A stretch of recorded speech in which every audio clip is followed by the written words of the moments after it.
Well, if that wasn't one of the most random fucking things that happened, or freaking sorry, god damn it. All right, what's this person saying? Honestly, I'm so official, like not to brag or anything, but like deliver me.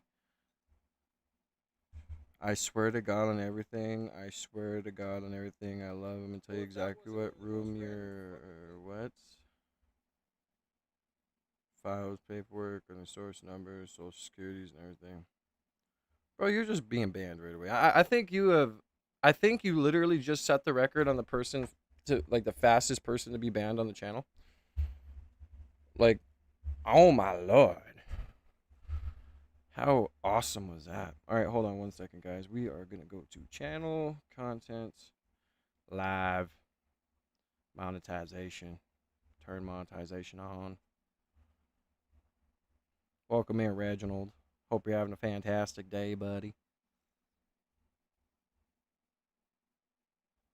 I don't know. We just like using lawfare, I guess, bro. Like, that's just what happens when you mess with us, right?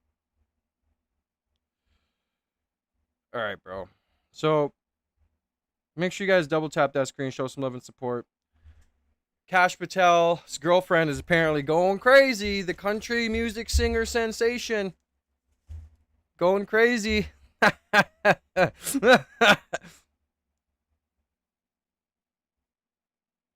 You guys thought you could talk about Kash Patel's girlfriend? You guys thought you could call her a honeypot and get away with it? You guys thought that you could bring Kash Patel's girlfriend's name into things and get away with it? Shame on you. We're going to cover Elijah's video. Shame on you, Elijah. Shame on you for talking about Kash Patel's girlfriend. Get. I don't know where that cat's at and what he's doing, but he's doing something. Shame on you, Elijah, for talking about his girlfriend. What is wrong with you, Elijah? Welcome in, boom da boom boom pow.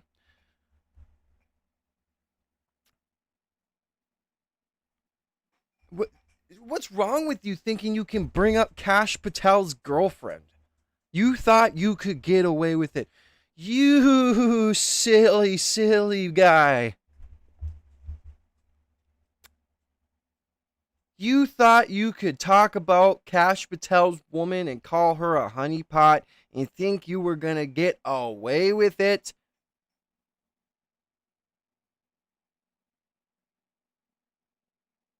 Well, you were wrong. Well, I don't know who this Elijah Schaefer guy is. We're just going to get right into it. My kids get out of school at 1:30. So that means you guys have me for, I'm live early today. So you got me for 1, 2, 3, about 4 hours, 3.5 hours. I don't know who this Elijah Schaefer is, but he got sued for $5 million.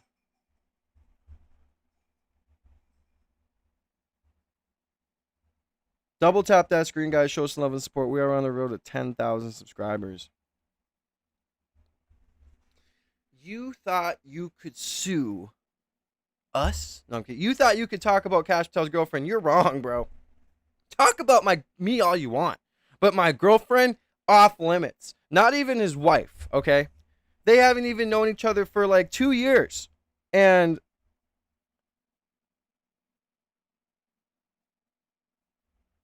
he is back in it, man. Shout out to you, Reginald. I am afraid of kidney stones too. Who isn't, brother? Who isn't afraid of kidney stones? But hey, they're just like children. Sometimes you gotta pop them out, bro. Oh, by the way, guys, homeboy got these chalkboard sticker things for the billboard behind us for the members. So everybody who becomes a member, you'll get your name written on this. We're going to put it on the billboard quick. If I can separate this. Here we go. Okay, so we'll start over here. Watch out, Zeus. Get up, buddy. Over here. Over here. Go over, bro.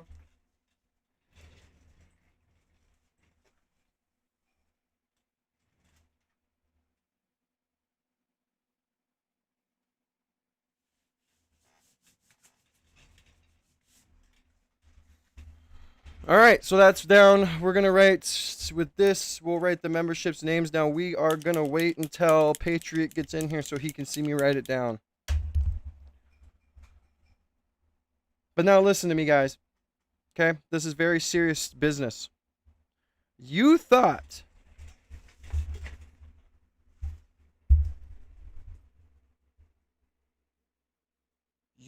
you could talk about Kash Patel's woman and get away with it.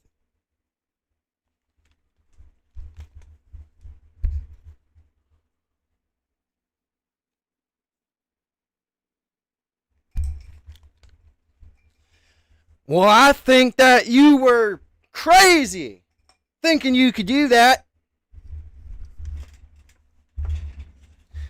You should have known by the you should have known by the simping tweet he put out saying that she's a country music sensation that you weren't able to talk about her or even post a picture of her with no caption. Come on now. You should have known that. Come on now, friend. You think that simp's gonna let you do that? You think so? You think so? Well, you got another thing coming, buddy. Now you got a $5 million lawsuit on you. I don't know if I'm Southern or if I'm British or if I'm something else. But I will let you know this. Being together with, like, for not even 2 years, and it's just a girlfriend, and have her being able to sue you like this is wild. Like, we just keep going down the rabbit hole of censorship. So we'll get into this. Enough of me talking. I hope everybody's having a fantastic day. It is Wednesday. My kids are out of school early today, so like I said, we will be out of here early.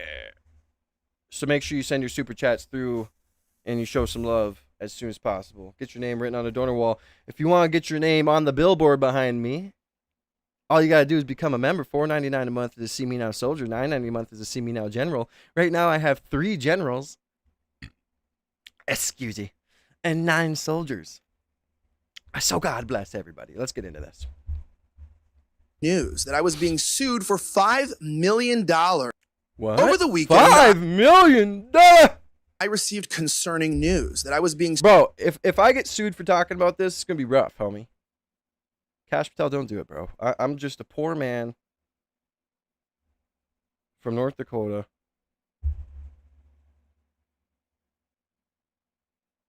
Who's poor, okay? That's all I got to say is I'm poor. Zeus, come here. Come verify we're poor, brother. Come here, Zeus. Come verify we're poor, bro. Come here. He'll tell you. Come here, Zeus. Come tell him how poor we are. Are we poor, bro? Hey, buck up. Are we poor? Yeah, we're poor. We're poor, guys. Sued for $5 million by Kash Patel's girlfriend, Alexis Wilkins. And the reason why might actually shock you. About a couple months ago, I posted this photo on the public social media platform X. I posted it with no caption, no suggestions. Bro, no caption is crazy. Like, listen to what they say in the court document. Of any malintent or any slander, defamation, or criticisms of character. I did so attached to an X post shared by another account that I'm not connected to that talked about government agents being compromised. Now Alexis Wilkins is saying that I owe her $5 million for damages, the exact evaluation of my company, and if I cannot come up with that money, that I'm going to have to shut down my business, give up all of my digital assets and my entire voice online in order to pay her back. So why does Kash Patel's girlfriend want to silence me? Well, it comes down to the lawsuit itself. Before anyone jumps to conclusions and says, well, don't say that she's a honeypot, I'd like to say, I never did. I never would.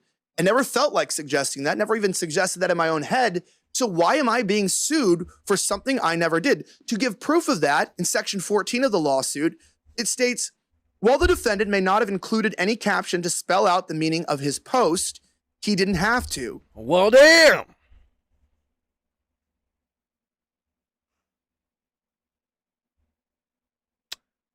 How is that even possible? Come here, buddy. So that's like, I think someone wants to hurt me, and they post a picture of me with no caption, and I say, nope, that's enough. That's enough. I'm gonna sue, and I'm calling the cops because he didn't have to say it. He just posted a picture of me. We're basically censoring speech that isn't even there. You're telling me that's what let's rewind it a bit, man. That's in itself is wild, okay? I didn't even watch this whole video last night because I wanted to save it for today. Okay? Okay. He didn't have to put a caption. We already know what he's gonna say. To say, I never did. I never would. I never felt like suggesting that, never even suggested that in my own head. So why am I being sued for something I never did? To give proof of that, in section 14 of the lawsuit, it states, while the defendant may not have included any caption to spell out the meaning of his post, he didn't have to. Ever since Kash Patel was appointed as director of the FBI in February of 2025, the conspiratorial corners of the internet and social media have been spreading false narratives about Miss Wilkins as an... What a simp. Bro, seriously? Seriously. Ever since I got with my girlfriend, they've been spreading false narratives about me. So I'm gonna sue everybody.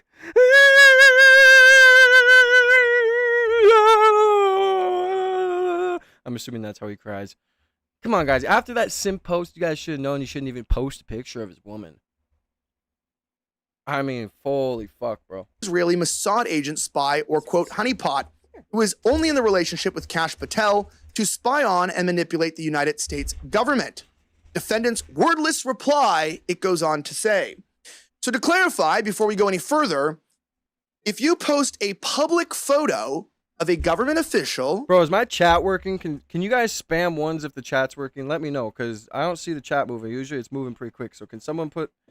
Like, let me know if the stream's doing good. And his romantic partner, who he's not married to, a very important fact we'll talk about, you as a private citizen or a member of the press can be bankrupted, have your entire company shut down, or completely mocked, slandered, and dragged through lawfare because of what? Because of your First Amendment protected rights.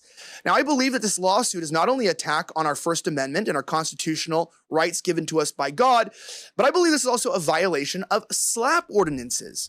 This seems to be a proxy lawsuit, if anything, from Kash Patel himself, and I have the evidence to prove it. We'll start here by talking about what is this lawsuit about and why is it so concerning. As I just read in the previous section, Alexis Wilkins states that I never said anything about her being a Mossad agent. So how am I being sued for saying anything about that? Considering I'm being sued for things I didn't say? Yeah, you heard that right. They're suing me for the implications based upon previous posts I had made on my X account, not about Alexis, not about Kash, but about the state of Israel. I take you to section 17 of evidence. Defendant frequently posts anti-Israel rhetoric accusing Israel of controlling the United States and its politicians, in which they share a post that I said Trump doesn't want to admit that Netanyahu doesn't fear him. Israel has more control over the USA than we do over them. Our politicians are hook, line, and sinker, sold out to the Jewish state of regime. It's genuinely disheartening, and we must remove these parasites from AIPAC. They also posted more evidence in the lawsuit, nothing to do with Alexis Wilkins, nothing to do with Kash Patel, and nothing to do with me saying anything about her being a Mossad agent. I never said it, so they don't have evidence. So why is it that they've made the entire lawsuit about my thoughts on the Israeli government? That's highly suspicious. They also posted more evidence where I said my entire feed is just about people glazing Israel and defending the occupation of our nation. It's incredible. It all happened after the forced TikTok sale on behalf of the ADL. I also said you either get Israel-controlled politicians who hate you or foreigners who hate you. Welcome to America. I hate it here. And one of the last posts they put, there's many more that I'll read, is it breaks my heart that Trump could have been if he wasn't a slave to Israel. Tragic. Now, if you're like me and you're wondering, what did I possibly do to receive a lawsuit for Yeah, Trump's over, bro. Like, I was watching Nick talk earlier, and he said he called it a year ago, and he was like, you know, people are just still in denial, hoping that things change. And, you know, we still got till 2028, but I mean, fudge, man. I hope things do change, bro. Like, we need to get it done. You know what I'm saying? Qatar, come offer me 10 bands a post, and I'll do it, bro. Double tap that screen, guys. All you guys gotta do is hit your screen twice to get the likes up. Show some love and support. I agree. ANN or AN99. I agree, brother. But I am Jewish, but I agree. God bless. God bless my fellow tubers. $5 million, which they suspiciously got the exact valuation of my intellectual property, that would force me to shut down and apologize and turn over all my assets to the district court, that would require me to turn over communications in discovery, which I'll talk about what we're planning on doing and how we're going to be responding to this. I'm going to tell you, this is a very dangerous precedent for the American people. Yeah, no kidding. I mean, seriously, what happened to freedom of speech? Like, this is just crazy. You post a picture. First of all, let me just preference, like I said earlier, you should have known, brother, when he made that simpish post. You shouldn't have posted a picture of Kash Patel's sensational country singing girlfriend. Duh! I mean, holy, it just, you know, like, it feels like every day we just continue to keep learning and figuring more things out, and more shit keeps happening that makes us go, oh, like, it just literally, like, more and more shit keeps happening that makes us go, right? Don't you think? Because the entire evidentiary case they have against me is that I do not support Israel, that I do not believe that Americans are free, that we are occupied by Israel, and that my criticisms of Kash are why this is filed. Now, let's talk about this. I want to clarify these things. I never said anything about Alexis Wilkins, period. She said that I had a wordless reply. Sounds dystopian, doesn't it? She also said I didn't imply anything about her being a Mossad agent. In fact, it says that I just posted a picture of our unmarried head of intelligence in our country, one of the single most important positions in the world, that is dating a girl who we know nothing about. He is not married in a committed relationship by law. That's important. And he's on the dating market. Do you want your FBI director to be on the dating market? I just think it's interesting, whether he's with her or anybody else. It's like, yeah, people can, you know, be susceptible towards whatever's going on. And that's not even why I posted the photo. But, well, people could be. So what would be wrong if somebody even did imply that? I didn't imply it, but it's like, even if they're accusing me of doing what they say I did, is there a crime in just wondering if your intelligence agencies are being led by uncompromised individuals? No, obviously not. Look at James O'Keefe's entire investigative portal. He literally finds unmarried government officials, intelligence operatives from the CIA, and he sets them up on fake dates, uses them to get sensitive information, and then compromises entire departments. It happens all the time. Americans have the right to question if that's happening to anyone in our government. Doesn't matter if they're a private citizen or a public figure like Miss Wilkins, who, by the way, Kash has said is a public figure. He boasts all the time how she's one of the most popular country singers of all time. She's also... Bro, has anyone even heard a fucking song from this girl? What's her name again? Bro, can you guys let me know what her name is? I forgot. I am going to look it up. Let's look up her... I'll just look up Kash Patel's girlfriend's music.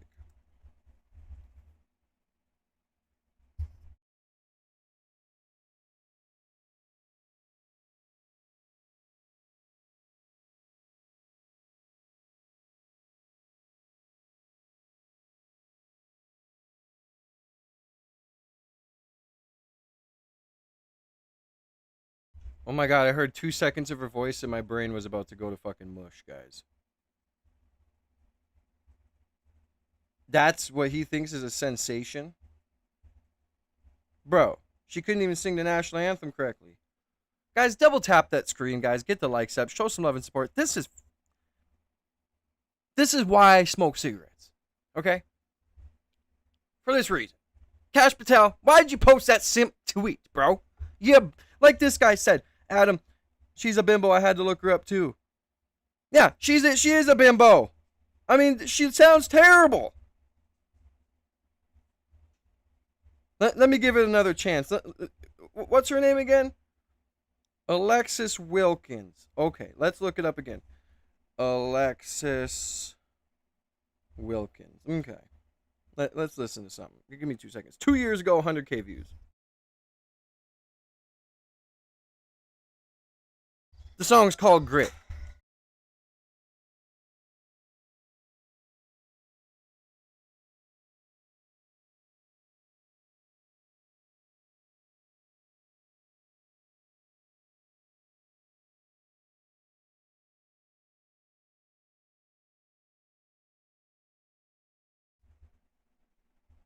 I hate country in general. That stuff literally makes me hate it more. Okay? Hey, no shame to the game, my girl. Okay? There might be people that... There was 100,000 people that watched you. I didn't look at the dislike rate. It had 109 or 1.9 thousand likes, okay? Okay? What kind of views is she getting? This one has 95K. Her channel has 7,000 subs. Her channel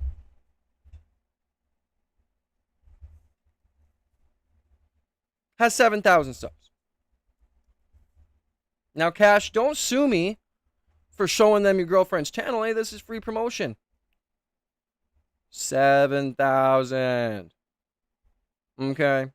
And this is her probably opening up for freaking John Wayne or something, or whatever country music singer there is out there. Okay. Brother,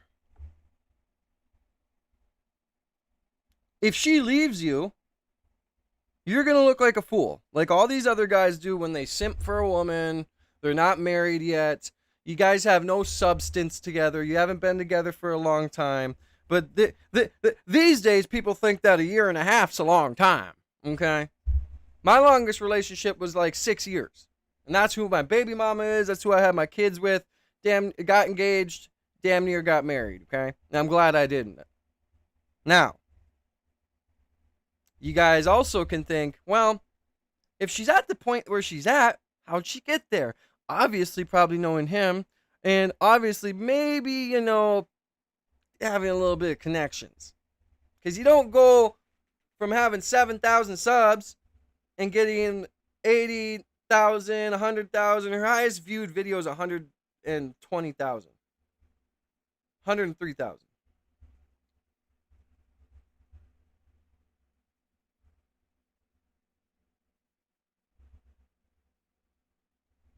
Like she literally has she has 11 posts on her channel.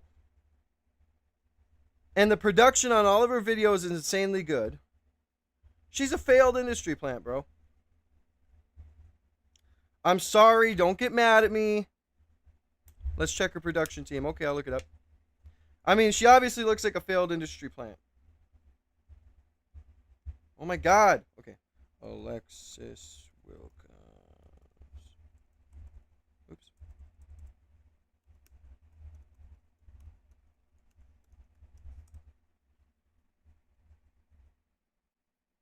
By Jules Wortman.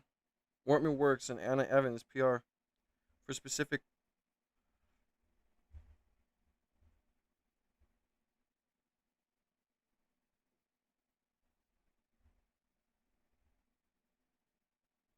Yep. Failed industry plant. Double tap that screen, guys. Show some love and support. I gotta get off a little early today, around 1 o'clock, 1:15. My kids got out of school early, so you guys got me for about 4 hours. So run up the likes, run up the shares, run up the subscribers. Show some love and support. If you guys want to get your name on the donor wall, show some love and support by sending through your super chats. I'm putting a super chat goal up of 10 super chats. $5 and above. And if you guys want to get your name on the billboard, I got to put down a few names already, but I just got the chalk marker and the sticker you see on the banner. So if you become a member, members' names go on the See Me Now banner. But yeah, a failed industry plan. A PragerU commentator, another organization tied to the IDF and Israeli government, allegedly. Well, I'll tell you this. Like, it's like Israel was like, Alexis, you're going to be a country singer. Okay, we're going to push you. We're going to give you good production. And then she failed. So now she's Kash Patel's woman. And now she's suing people because they're talking about her. I'm surprised people ain't talking about how her country career is not taking off. I want to ask yourself the question here. If the head of the FBI's girlfriend is suing a private citizen and a journalist for posting a picture without any inference, based only on the evidence that he criticized a foreign government, we have to ask ourselves, not only is Alexis Wilson foolish, is she stupid? That's my question. How dumb are you that you would file this lawsuit? You're making a mockery of yourself, your own intelligence. You make embarrassing your boyfriend. But most importantly, you're embarrassing the FBI. Stop right there, friend. Kash Patel's embarrassing himself, okay? He embarrassed himself when he put out that tweet, okay? We'll go over that after this. The United States government and overall the Trump administration with your foolish attempt to try to intimidate and bully someone from being able to use their First Amendment right. So I ask myself these two questions. Does Kash Patel know about this? Well, if he doesn't, and he doesn't know that his girlfriend is waging million-dollar lawsuits using, according to Max Blumenthal in the Gray Zone, she's using Kash Patel's legal resources, his own law firm. She's using the FBI director's law firm. Now, that's Max Blumenthal's reporting. We'll see if that... Just like the private jet, just like this, just like that, right? Don't sue me, though, okay? Guys, like I said, I'm poor. You won't get nothing else suing me, okay? You can have my cat. He bites me a lot. Don't be suing me, bro. Okay? Okay? Double tap that screen, guys. All you got to do is hit your screen twice to get the likes up. Show some love and support. Hit the subscribe button. We're on the road to 10,000 subs. Send through your super chats. Get your name on super chat wall. Become a member. Get your name on the billboard. Show some love and support. Turns out to be true. Well, if he doesn't, what kind of FBI director doesn't know that his girlfriend is filing frivolous lawsuits against the press for an ungodly amount of money using his attorneys and his name to weaponize the legal system against the journalists and a media company? True. Now, if he does know, this is a proxy lawsuit now by Kash Patel, the FBI director of the USA. And now this is problematic because now you have the most powerful law enforcement agency in the entire country trying to stop private citizens from posting public pictures I guess they don't like. Are we allowing ourselves to do that? Are they allowed to do that? I don't think so. So now, of course, we're on the fence here. If we allow Kash and his girlfriend, who are now obviously, this lawsuit wasn't about her, it entirely deviated from anything about her. It was all about my criticisms of Kash, the way Kash has been under stress, and again, paints me as an anti-Semite. Now, why would they do that? Well, there's only two reasons. Either A, they're trying to make the court think I'm a bad person so that they'll rule in her favor by smearing me and slandering me with unrelated facts, or B, that's what this lawsuit is about. And I believe the latter. They're both true, but the latter. This lawsuit is about silencing critics of Israel. Now, this kind of stuff happens in Australia where they don't have God-given rights. It happens in the UK. But the fact is, well, she might argue, hey, she's a public figure. She's not a government official. But if she's using the director's law firm, this is very serious. This is a proxy lawsuit to bully me, the American people, a small independent media company, into not being able to comment on our elected and appointed government officials, their affairs, and their public life. We are taking this on full force. My company will not be intimidated by government officials, their proxies, or Trump's inner circle. We did not take money from Miriam Adelson, and here at the Rift TV, going to rifttv.com, we are asking you guys to support us in this legal fight because, again, we have been implicated on nothing. We have been accused of nothing. We have been told that we said nothing wrong. We have never been accused of lying. And by any fact, there's nothing in this lawsuit that states that we did anything criminal, libel, or defamatory. All it states, and you can see the documents there at the Gray Zone article linked here, all it states is that we are critical of Israel, and therefore we are endangering her reputation and her husband's or her boyfriend, whatever they are. We don't know what they are. And that is enough to ruin your life. Do you want to live in a country like that? Well, we're striking back legally. We've attained one of the biggest legal teams in the state of Florida in the circuit court who has graciously taken us on. We will be taking legal donations. There is a legal fund below to take on the federal government, which we believe is doing this by proxy.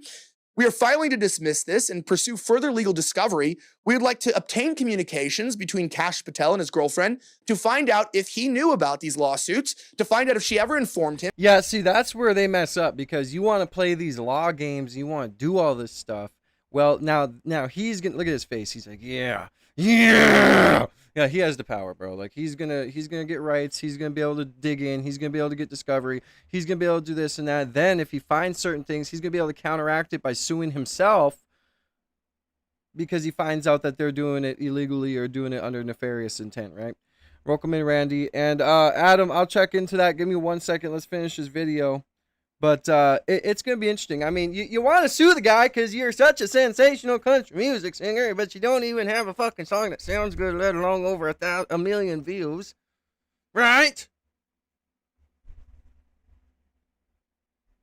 Like, how's Trump feel about this? Like, I would love to see a reporter go up to Trump and be like, hey, Mr. Trump, President Trump, did you know that Kash Patel's girlfriend is suing whatever this guy's name is for, you know?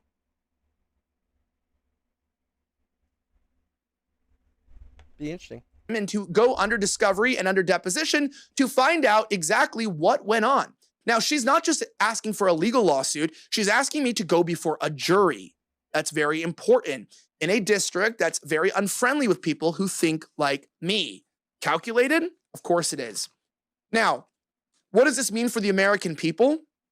If you can be sued by Trump's inner circle into financial bankruptcy for protected speech, I would like to say that this lawsuit, if at all even entertained and not dismissed, is an all-out retaliation over free speech in this country, based solely on the predication that I am critical of Israeli influence in our country. I believe these...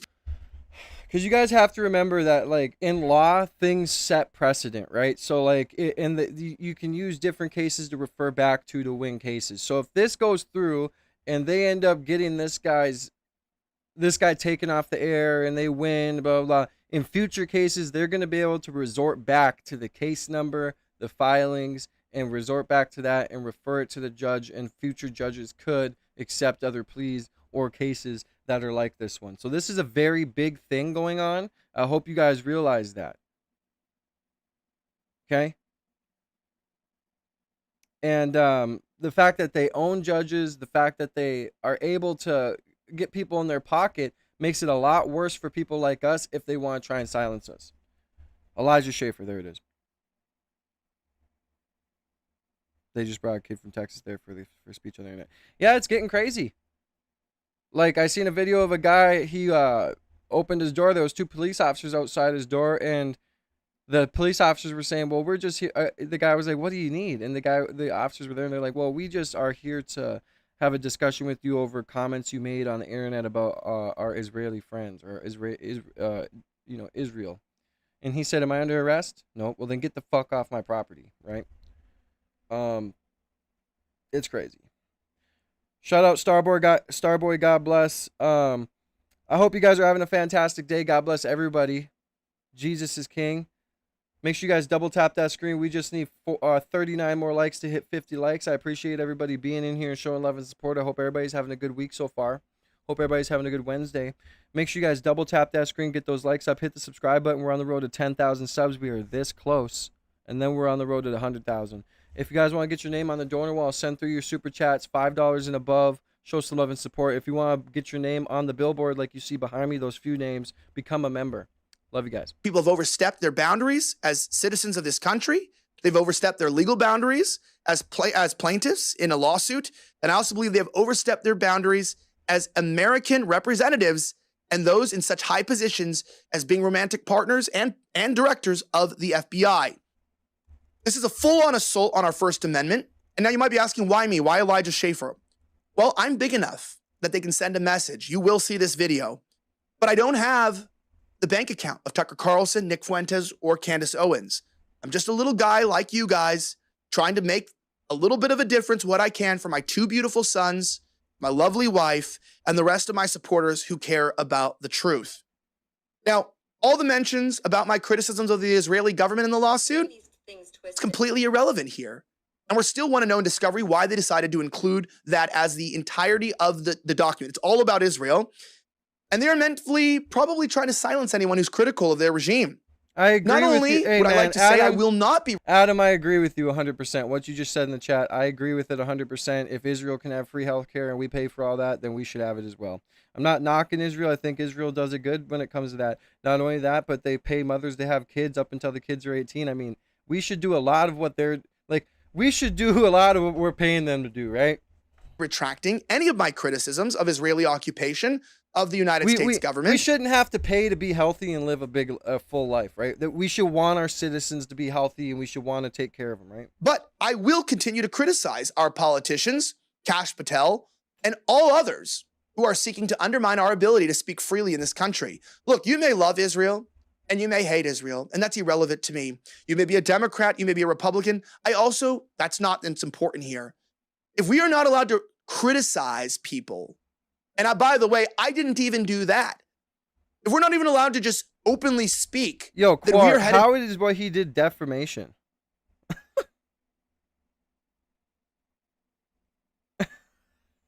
Down the path of the United Kingdom, we're just retweeting someone or resharing a post. They're mad about the contents of a post underneath my picture.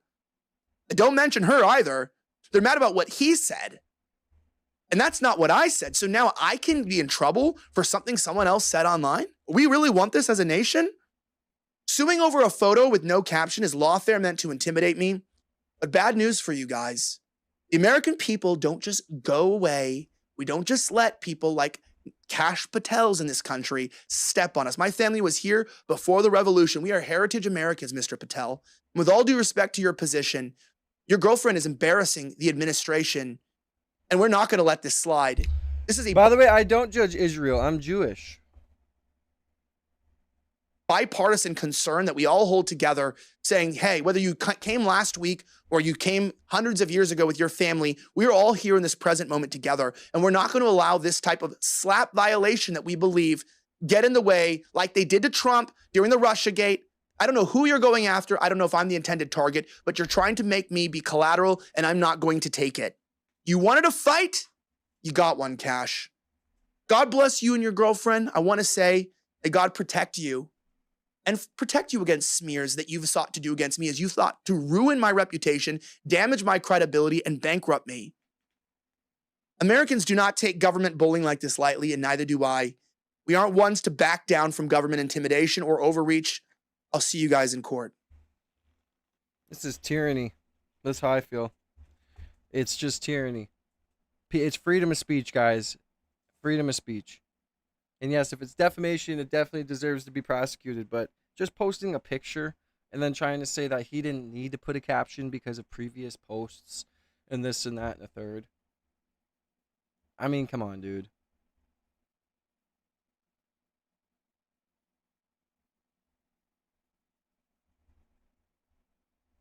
It's just insane. All right, let's get to the next topic. Or, well, we're not going to the next topic. We're just going to a different app here. I just don't. If you know how Twitter is, once you see something on Twitter, I don't want to get banned for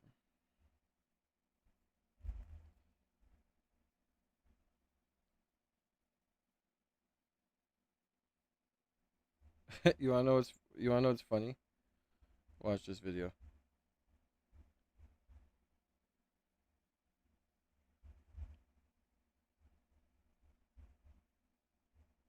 Dude, look at his face. Look at this guy's face. Double tap that screen, guys, man. Get those likes up. Show some of his support. Hit the subscribe button. We're on the road to 10,000 subs, man. Help your boy continue to pursue his dream. Streaming Monday through Friday, 9:30 to 2:30. Double tap that screen, hit the subscribe button, send through your super chats, get your name on the donor wall behind me. Become a member. $4.99 is a See Me Now Soldier, $9.99 is See Me Now General. Get your name written on the billboard behind me. And God bless America, man. There's a lot of crazy stuff going on. I mean, it seems like every day we wake up, things are just kind of getting crazier and crazier and crazier. Don't you believe? You familiar with the Stu Peters? Does that name ring a bell? I'm sorry, what? Are you familiar with Mr. Stu Peters? Not off the top of my head. He made 8 separate appearances on his podcast. Thank you so much for being here. We appreciate it. Thanks, Stu. Always love coming on your show. Kash Patel, thank you so much for making the time to be here with us. We appreciate it. Thanks, Stu. Appreciate it. Thank you so much for being here. We appreciate it. Thanks, Stu. Appreciate it. See you soon. I gotta go, Kash. Thank you so much for being here. We really appreciate it. Thanks, up Stu. against a hard break here. Thank you so much for being here. We appreciate it. Thanks so much. Appreciate it, Stu. Kash Patel, thank you so much for being here. We appreciate it. Thanks so much, Stu. Appreciate Oh, God. They just lie through their teeth, don't they? Yeah, it is the Great Awakening, man. The Great Awakening is definitely happening. And there's nothing they can do about it. They can cry, they can moan, they can scream. It does not matter. There's nothing they're going to be able to do about it, bro. Like, we are such a bigger collective than they are. And there's just nothing they're going to be able to do when it comes to us waking up. It's just insane.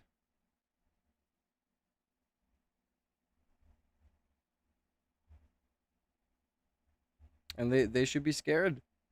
Not because of violence, but because their freaking plot and their plans are over. Done. Compadre. All right.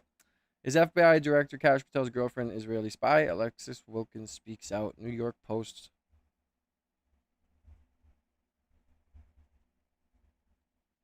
A field for me, but also incredibly disheartening. I like to joke that, all of this was not. Seeing these things twisted is not only very confusing, very out of left field for me, but also incredibly disheartening. I like to joke that, all of this was not on my bingo card, but here we are. Is Kash Patel's girlfriend honeypotting the FBI director? Alexis Wilkins gave a firm no to the rumor on the Megyn Kelly show, telling the Sirius XM host that she's definitely not an Israeli spy or an agent of Mossad sent to undermine U.S. national security. So here's what we know so far about the wild internet conspiracy theory. Bro, this, she probably made him this bracelet. She's probably like, here you go, honey. Wear this bracelet. So I'm with you everywhere you go. Online speculation began after the infamous Epstein Files memo dropped on July 6th. The Department of Justice and the FBI denied the existence of a client list and claimed the notorious sex pest, Jeffrey Epstein, died Look how she looked at the camera before she went in there. of a client list and claimed the notorious sex pest. Look at that. She's like, oh, yeah, I'm looking at that camera, reminding myself that it's right there. Jeffrey Epstein died by suicide behind bars. But it Deletion. only further opened a can of worms for President Trump and apparently Patel's much younger girlfriend. Conspiracy theorists zeroed in on Alexis Wilkins, a country singer who was born in Arkansas and began dating Patel 2 years ago. One thread made the leap that Wilkins is a spy because she once worked for PragerU, a conservative nonprofit. The CEO of PragerU, Marissa Streit, previously served in the Israeli army. Another troll incorrectly claimed Wilkins was Jewish. And you've never lived in Israel. You're Christian, as far as I can glean. Is that true? That is true. Yes, I am Christian. Okay. That's been the most interesting thing is you find out things about yourself that you've never put forth and have never, believed in your life and you read them on the internet. But yes, I am a Christian. Further stirring the honeypot, Wilkins is 26 and Patel 45, and their 18-year age gap has raised eyebrows, although it's certainly smaller than the 49-year. Thank you to Tharson for the subscription. God bless you, brother. Age difference between football coach Bill Belichick and Jordan Hudson. Wilkins also cleared the air on how she met Patel, telling Megyn Kelly that it was at an event at a friend's house in Nashville in 2023, long before he was named head honcho of the FBI. She said they weren't set up and they just happened to meet. As interest and scrutiny in their relationship Guys, double tap that screen. We just need 36 more double taps to get to 50 likes. Thank you so much. builds, Wilkins called the FBI boss fantastic, honest, and patriotic, and even said that she absolutely Bro, did you just hear those words? Listen. boss fantastic, honest, and patriotic. And Honest? Really? Oh, did we not just watch a video of him saying he didn't know who Stu Peters was, and then that we just replayed the 8 appearances he was on there? Come on now. Honest? You are lying. Thank you so much, Malcolm. I appreciate you. God bless you, brother. Welcome to the See Me Now family. even said that she absolutely wants to see more Epstein files released.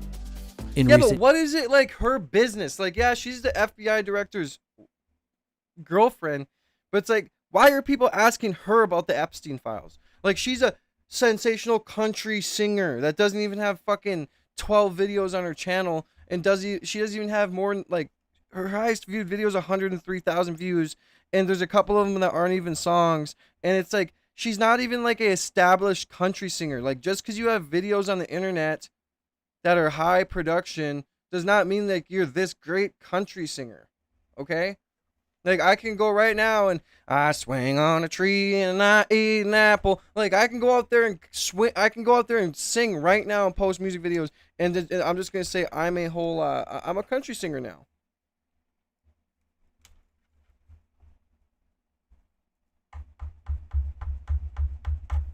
Oh man. years, U.S. officials have been targeted by alleged honeypot traps set by Russia and China. In 2020, a blockbuster expose from Axios revealed high-profile Democratic Congressman Eric Swalwell from California. Thank you so much, Carrie. I try. I mean, I'm a very good singer. Like, I'm sensational, Carrie. Had cozied up to a suspected Chinese spy by the name of Christine Fang. I'm sensational. Put a little twang in my voice. Put a little twang. You were rightly. Put a little twang in my voice and I just sang, man.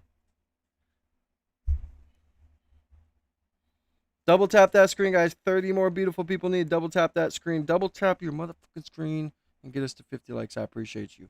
If you want to get your name on the glorious donor wall, send through your super chats. Show some love and support. Help me continue to pursue my dreams by being on here Monday through Friday, 9:30 to 3:30. If you want to get on the membership board right here, the billboard, the See Me Now banner, become a member. $4.99 a month or $9.99. But yeah, I mean, it's like every day we wake up, there's just more crazy stuff going on, right? Like just more and more and more and more. Kash, you're not even married. You guys haven't even been together for 2 years and you're suing people over a picture. Like, oh my God, that's like in high school when you get with a girl who like, and you've just been together for 2 weeks and everybody's telling you that she's a H word and you're freaking punching on people and defending her and you guys end up breaking up anyway. Like, dude, like you have no substance. Now you guys are going and using lawfare and it's going to turn around and bite you in the butt because there's also lawful things that the person you're suing can do. Right? Critical of the way that the previous FBI director used the like, I want to know where did Elijah Schaefer say she was a spy? I'm going to look it up. Let's see if he ever said it, because you in the chat, if you're right, I'll give it to you. But if you're sitting here just like trying to continue to talk just to talk, we're going to have a problem. Here, hold on one second. Let's see.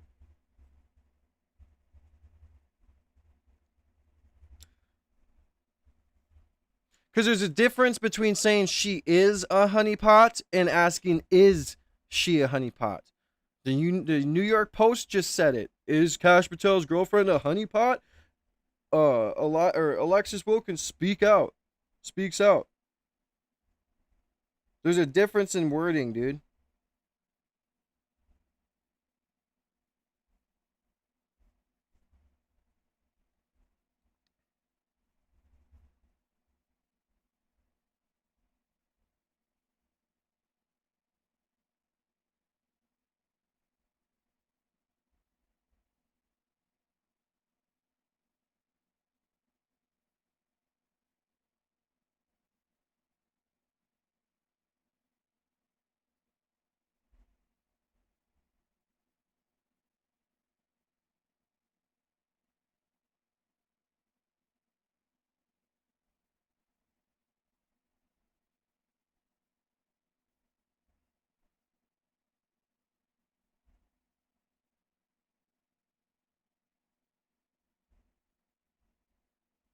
Okay. I will give you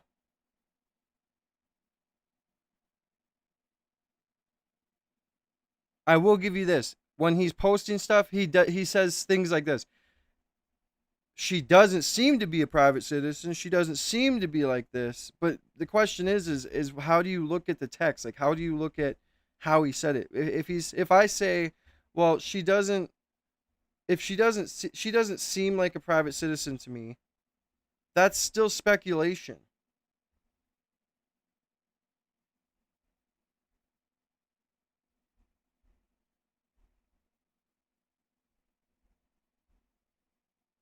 Yeah, I'm sorry, bro. I can see that, but I can't see what he said. Tell me the exact tweet and I'll pull it up right now.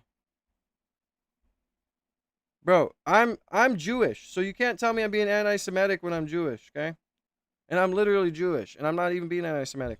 Double tap that screen, guys. 30 more people just need to hit your screen twice, get those likes up, show some love and support. Thank you, Carrie, for being a supporter down there, showing love and support.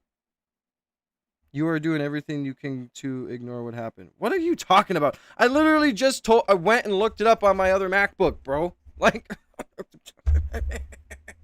okay. The FBI jet. And you said you wanted to ground Chris Wray's private jet travel that he pays for with taxpayer dollars to hop around the country.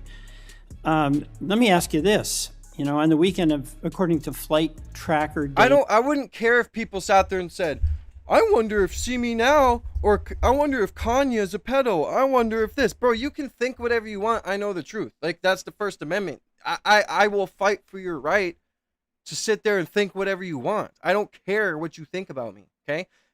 There's a difference between saying, is he, question mark, like, do we think he is, can he possibly be, versus saying, nope, Kanye is a PDF file, it's facts, I have things to prove it, and you don't have nothing to prove it. Again, Quarg, I said, tell me the exact tweet, and I'll pull it up.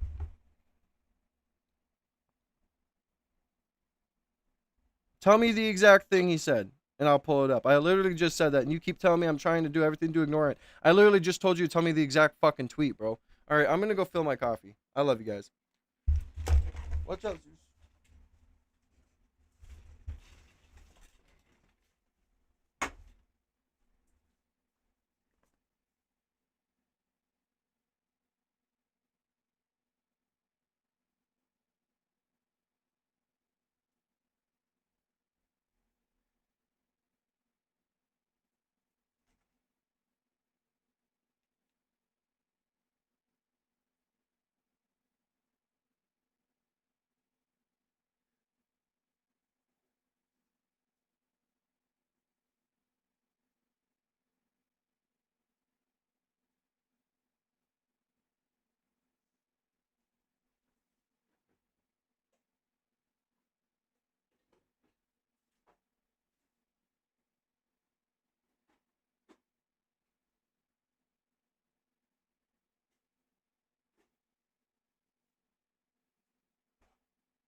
Zeus, get up, buddy.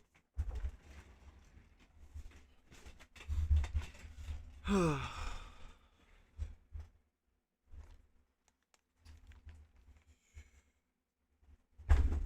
my gosh. These freaking headphones. And like I said, guys, like I don't even know who Elijah Schaefer is, bro. Like, I don't even know who the guy is. I'm just saying, like, if there was something he posted that was defaming, let me know. I'll look it up and I'll pull it up. Like I said, I'm seeking the truth. I'm a truth seeker. I just told you, I will pull up whatever he said that was defaming, and if he's on some bull crap, I'll call it out that he's on some bullshit. Right? Like, I will do that. But when I was scrolling through his Twitter, I didn't really see any freaking posts of him saying, like, she's definitely a spy. She's definitely this.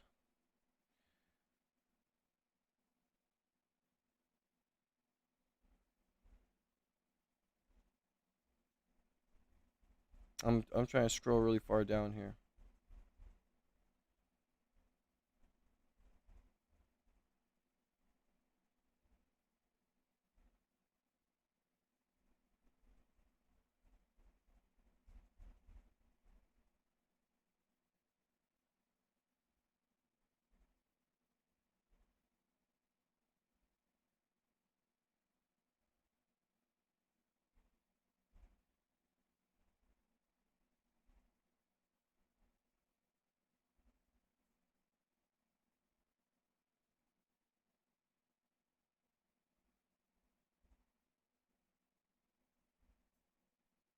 Double tap that screen, show us the love and support, guys.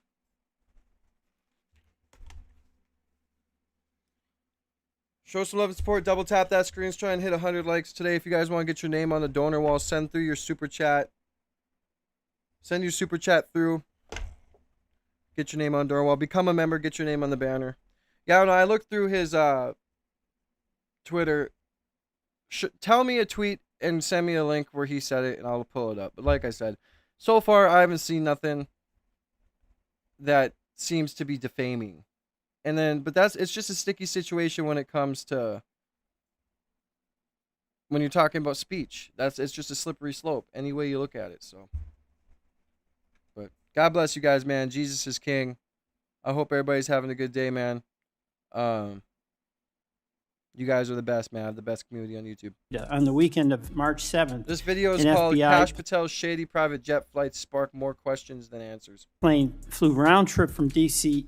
to Las Vegas, and you attended a UFC fight with Mel Gibson. And I'll show you. Dude, being the FBI director and taking the private jet to see a UFC fight with taxpayer money is so based. Is that you, and is that true? Yeah, you want to know the difference? I live in Las Vegas. I'm allowed to go home. I didn't leave a congressional hearing early on an FBI jet to dodge questions. All right. Then on April 5th, you attended a hockey game in New York City. You don't live there, right? No, I don't. By the way, everyday FBI agents who are assigned in Washington don't get to fly home on a private jet. Well, this is a great point. Do you know why I have to use a private jet? Because Congress made it mandatory. Okay. Yeah, just so you know, like, regardless of what he's doing, where he's traveling, he has to use that private jet. April 5th, well, we didn't make it mandatory that you go to UFC games with Mel Gibson. Are you telling me I can't go home?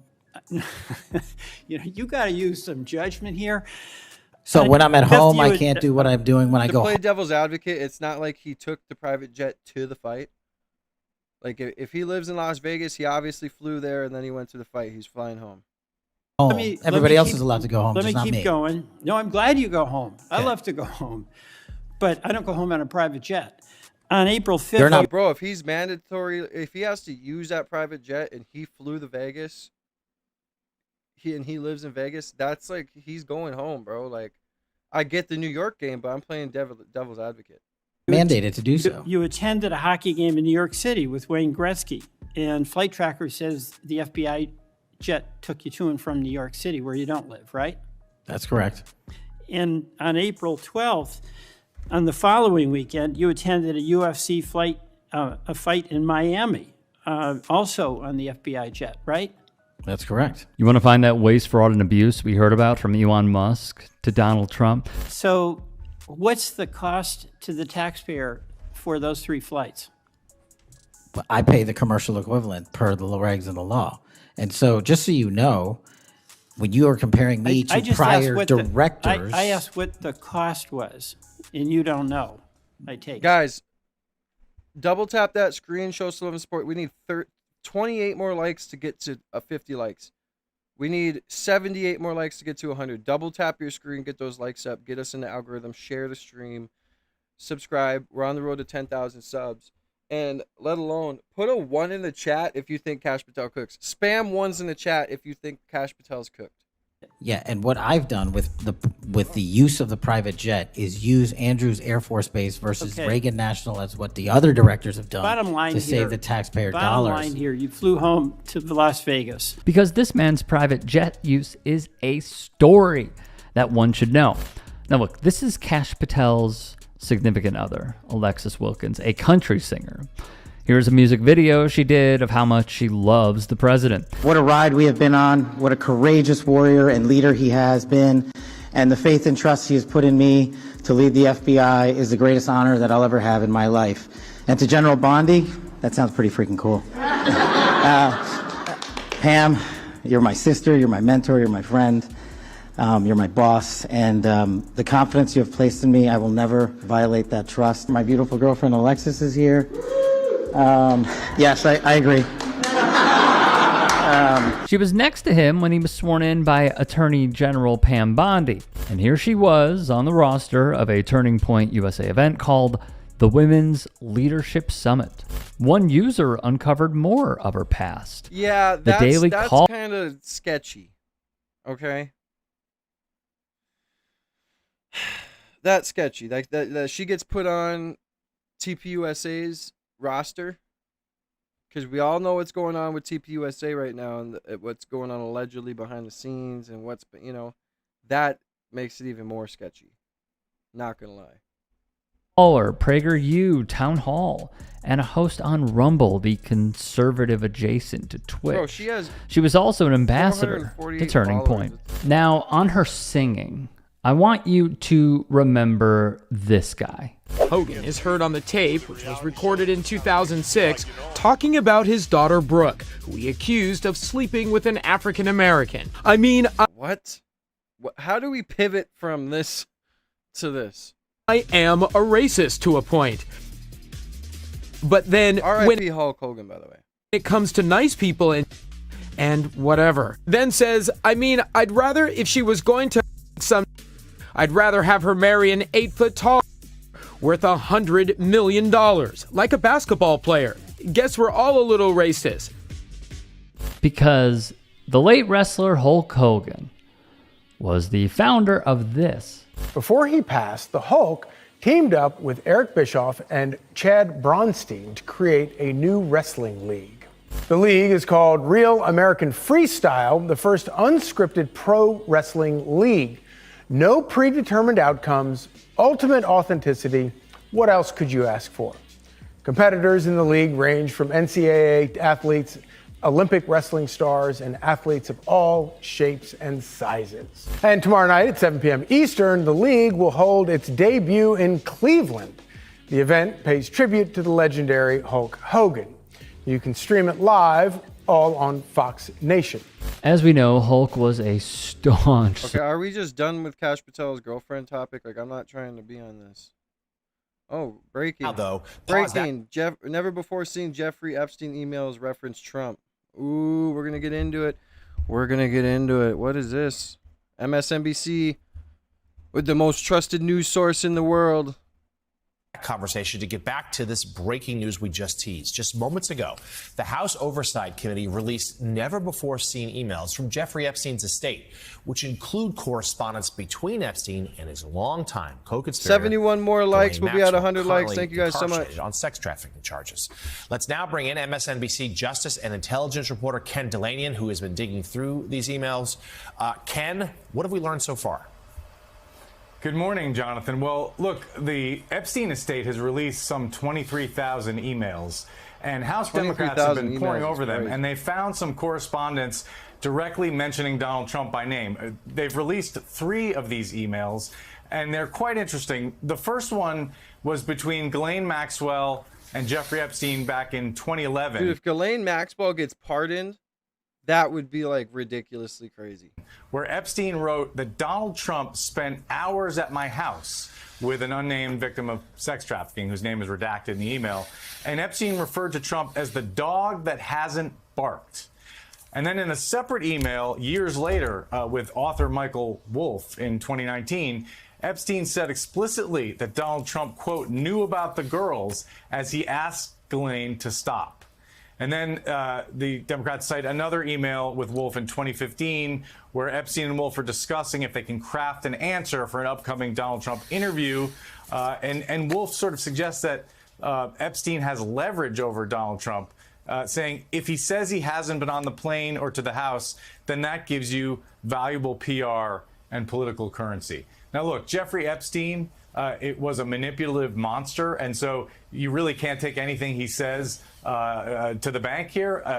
But this is important evidence that people trying to understand what Donald Trump's relationship was with Jeffrey Epstein and what his role was and where he was and did he go to the House.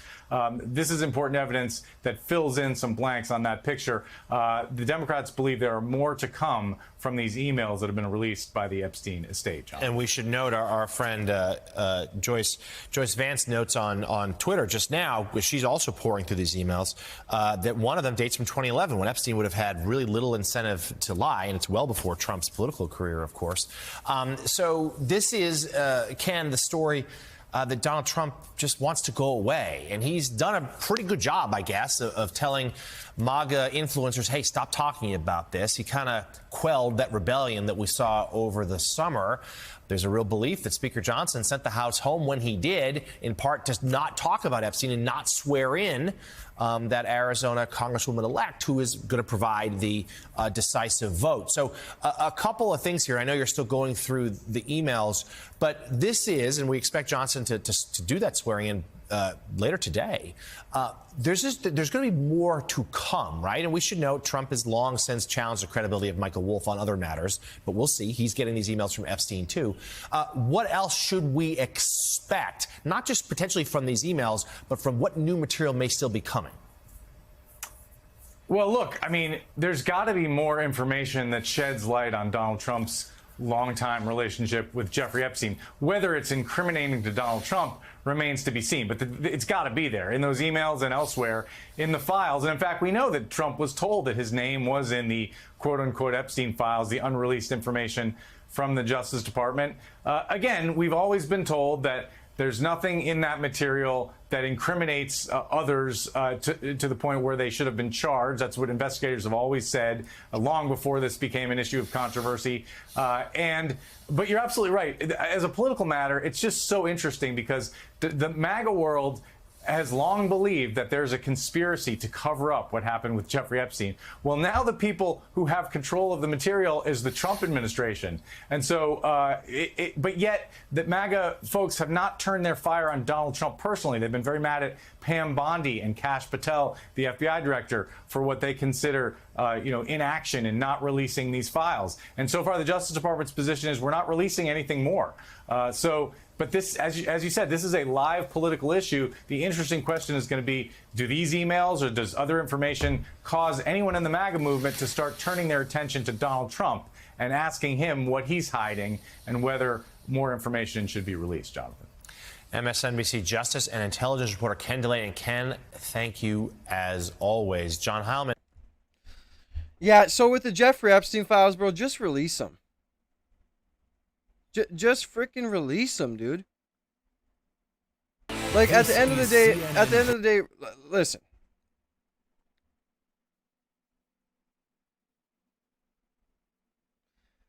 You come out, you say that there's thousands of victims.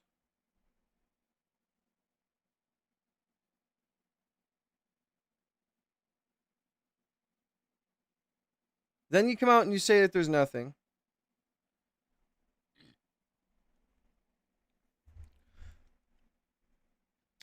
Bro, before Trump or before Epstein, I feel like we were just in this state of like trying to figure out stuff and blah, blah, blah. But then after Epstein, we like completely just are like, yeah, there's something going on. Like with all the leaders, I remember when it first broke, like leaders from the UK, leaders from this country, leaders from this country, like just so insane, right? And now it's just like, oh, we'll sweep it under the rug. And now we're trying to work on it. And then we're trying to release it. Then we're not going to release it. Then we're going to release it. Like, just fucking release the files, dude. Like, we're never going to be able to have a country that is united and that is together and that is truthful if we don't do it. Regardless of who gets in trouble. Trump, anybody. I don't care if it's freaking Santa Claus for all I care. Welcome in, Z Brothers. God bless you. I'm doing all right today, bro. Kids getting out of school early today, so it's a little bit of a shorter stream, but it is what it is. Double tap that screen, guys. Show some love and support. We just need 67 more likes to get to 100 likes. Double tap your screen. Hit the screen twice. If you don't like me, tap it in my face. I don't care. Act like you're hitting me in the face. I don't care. But let's do it, man. But it's like, dude, like we had a whole network of children being trafficked, and there's like a list of high value people who are there. Billionaires, leaders of countries, and it's taking this long to expose it. Obviously, we know why. But like, they really thought that they were going to go ahead and partake in this stuff, and then when Jeffrey was in prison, he allegedly committed deletion. And they think that we're just going to go ahead and forget about it? We're going to believe it?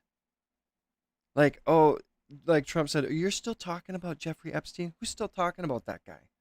What? He's one of the most vile human beings we've ever seen across this planet, with one of the biggest cases, one of the most vile cases we've ever seen. I mean, you're asking why are we still talking about him? I didn't vote. Did I want Trump to get in? Yes, but I didn't vote. Obviously, you wanted Trump over Kamala, right? Why would you want Kamala, bro? Kamala can't even put a sentence together.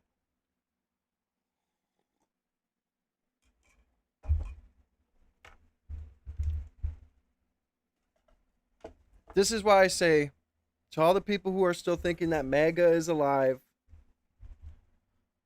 that MAGA is still going strong, MAGA is dead.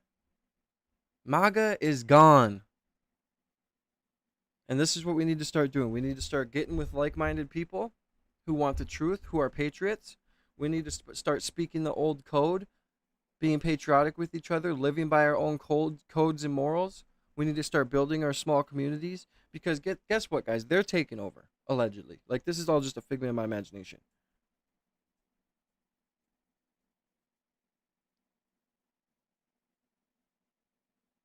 Us as citizens need to start making the changes within ourselves and start gathering ourselves together and figuring it out. We know what's going on, so let's band together, right? No one's coming to save us. Trump's done, bro. Like Nick said, Trump's done. It's over. We're screwed. We need to start getting with like-minded people.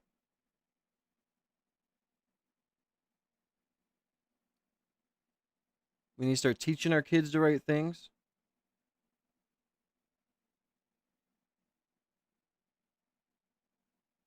And we need to start getting it together, because guess what? Only us people can make a change. Only us. And it's not the kind of change you guys think. Breaking news. All right, we do have breaking news in the Jeffrey Epstein investigation.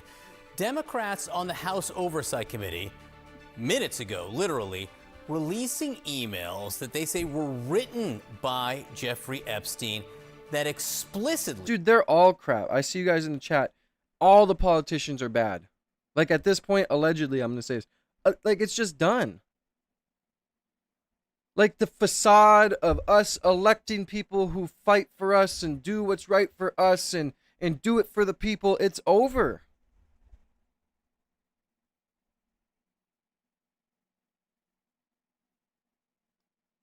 As long as we have AIPAC in the United States doing what they're doing and we have all this corruption, it's done. MAGA's done. Thank you to Esther for the subscription. MAGA isn't taking money. Like our version of MAGA isn't taking money from a foreign nation to control our nation with their incentives. Our version of MAGA isn't sitting here and letting people just destroy our country. Our version of MAGA isn't sitting here lying to our people's faces about Epstein files and everything else. Our version of MAGA isn't having a government shutdown for the longest in history and not taking care of our people and sending billions overseas while we can't even help our veterans and homeless people with disabilities and mental issues in the streets. That is not our version of MAGA. Not mine, at least.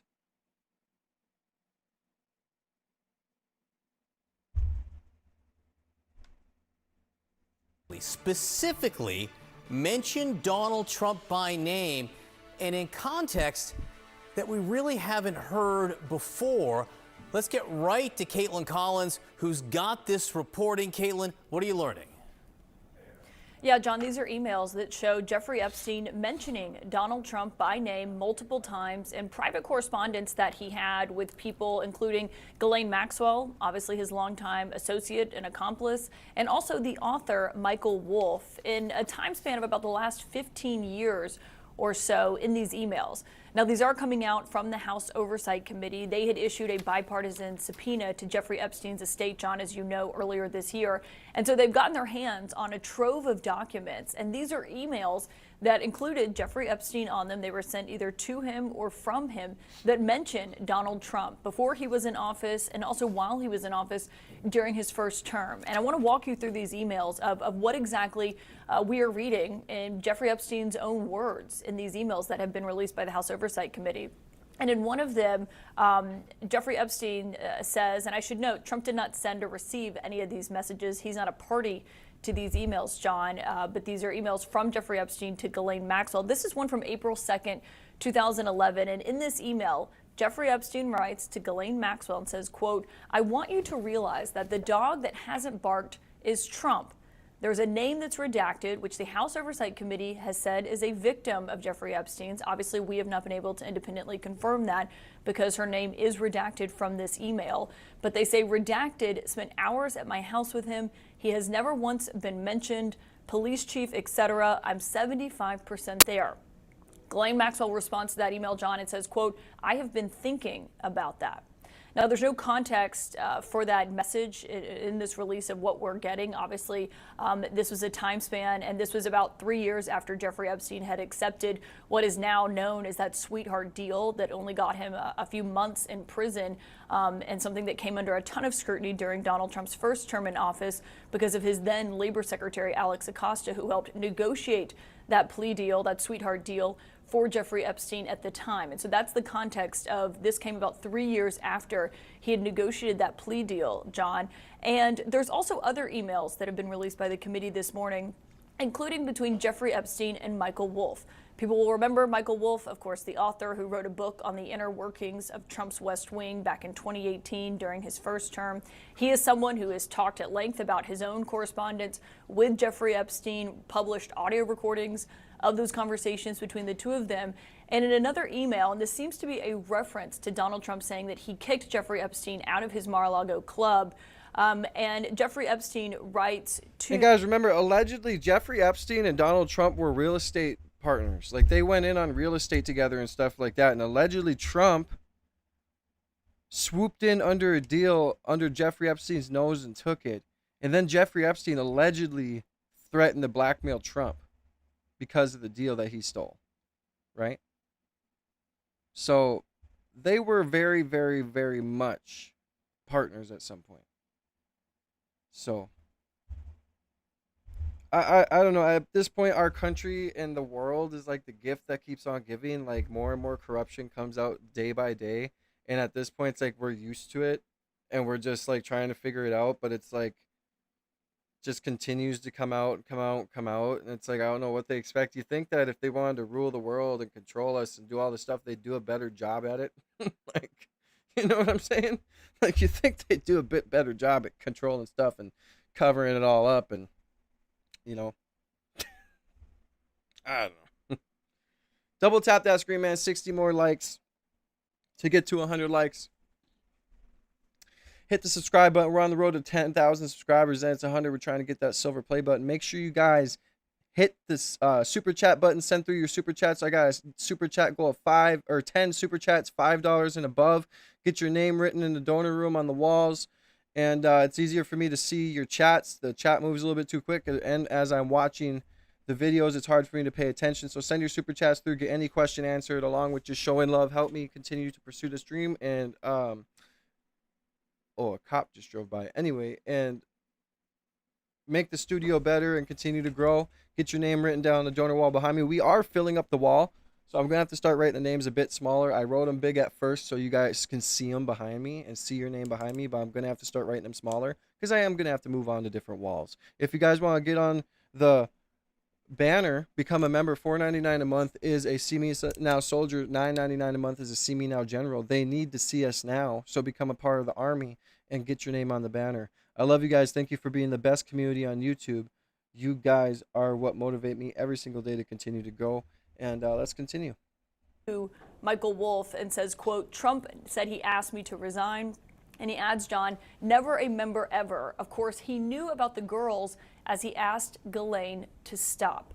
Now, again, we don't have the context of this email, but John, that comes as in recent months, we've heard President Trump himself. What was that again? So, victim Mar-a-Lago. Trump said he asked me to resign.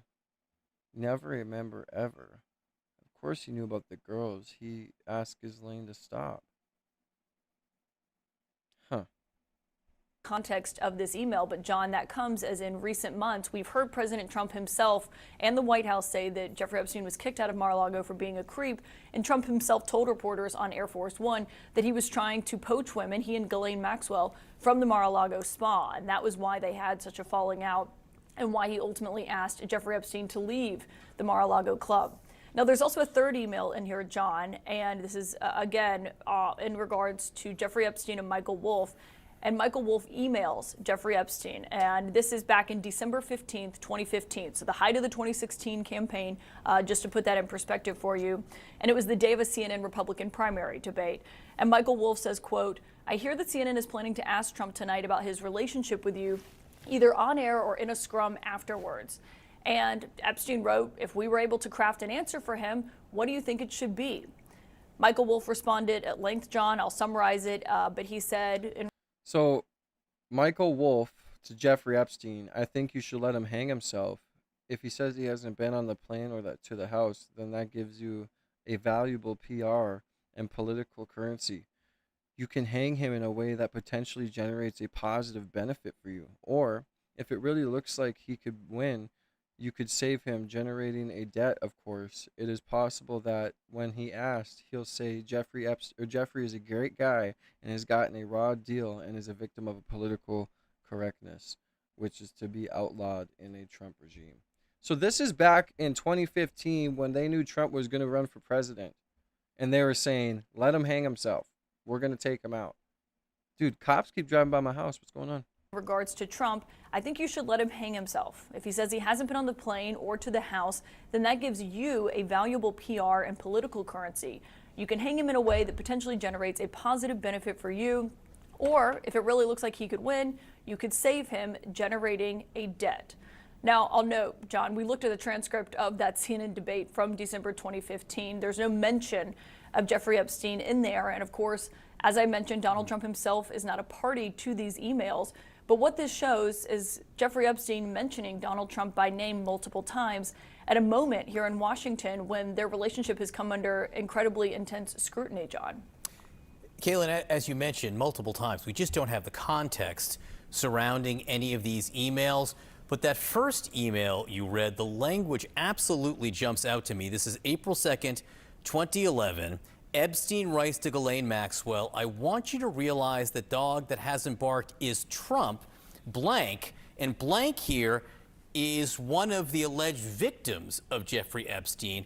A victim spent hours at my house with him being Trump. He has never once been mentioned. Now, again, we don't have the context surrounding that, Caitlin, but this kind of language from Jeffrey Epstein himself, how often has Donald Trump, what has Donald Trump said about contact he may have had or time he may have allegedly spent with some of Epstein's alleged victims? Yeah, and John, just to be clear, the woman, the person whose name is redacted here was redacted by the House Oversight Committee before they put this out. That has been a huge point of focus as people have demanded the release of these documents, is to be able to protect the survivors and the victims. We have not been able to independently verify who this person is. The committee is the one doing the redacting here. But obviously he is referencing someone who Jeffrey Epstein says in this email from 2011 that spent time with Donald Trump at his house. And so we've asked the White House for comment on this morning. Obviously, these are emails that predate his time in office this term. They span about 15 years, this correspondence that's being released. And Trump has denied that he knew anything about what Jeffrey Epstein was doing and the sex trafficking of young women. And he said that he wasn't aware of that at the time.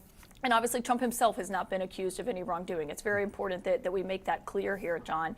But of course, the question has been when it comes to regards to the Justice Department and what they've released about what they know. And Adelita Grijalva is being sworn in today. She's the new House Democrat from Arizona, and she's expected to be that 218th signature. And so the pressure has been building on not just Democrats, but Republicans here in Washington to release more information about what the Justice Department has. And so looking at that email, obviously, will likely only increase that pressure to do so. And you're right, John, we don't know the context of that. But obviously you can read Jeffrey Epstein's words in and of itself and take away, obviously, what you will from that. Oh, yeah, it begs. A whistleblower is telling. Bro, Ghislaine Maxwell looks like she's just evil. I'm going to go fill my coffee real quick, guys. I'll be right back.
Welcome in,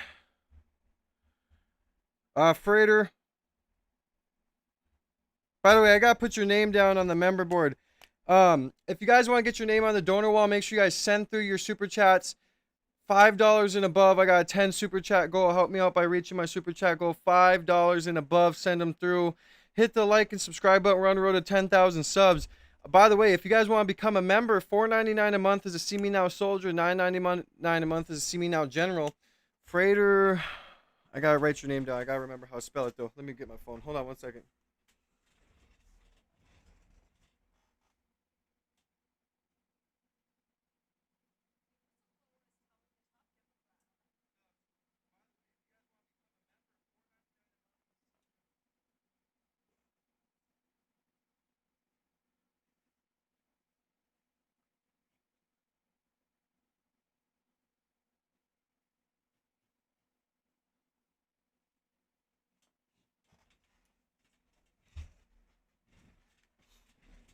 God, I love the smell of this marker. I know I'm crazy. Yeah, so, I mean, they just need to release the Epstein files, bro. At this point, it's just dragged on way too long. It's ridiculous. Everybody's tired of it. It's just making us lose trust in the country, in our leaders. And to be honest, I mean, why not just release them? We're already awake. We're already awake. There's no putting us back to sleep, government. I'm sorry. But we're awake. With the Epstein files, with Charlie Kirk, with the way we see you're handling that investigation, with the way we're waking up to Israel being in the United States and that we're a Zionist-occupied country. I mean, come on. Come on, dude. At this point,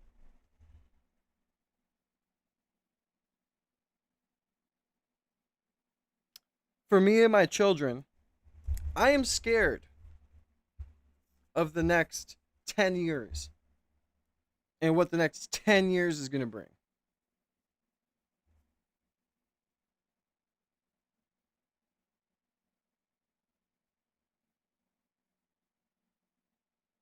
Oh, if Newsom gets elected, bro, we're done.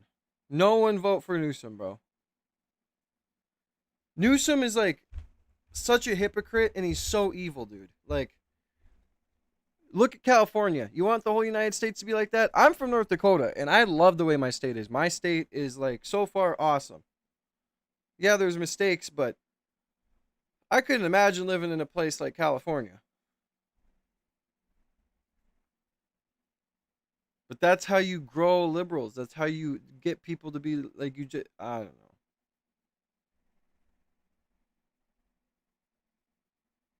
And a random off-topic question, but why have we not heard from Charlie Kirk's family? Like, why has no... Am I missing something? Has anyone from Charlie Kirk's family speaked out? Why have we not heard from them? Why does it seem like the Trump administration and all this other stuff is just sweeping stuff under the rug? Allegedly. I'm 51. I've never seen it like this. Yeah, I've like I said, I'm scared for the next 10 years. My thing is this.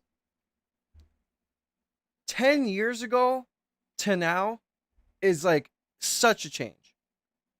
Like, obviously things evolve, right? But it's so, like, things are just going like at a rate and downhill and like at a rate to where it's like, it's scary, bro. Look at how Antifa was outside the UC Berkeley event.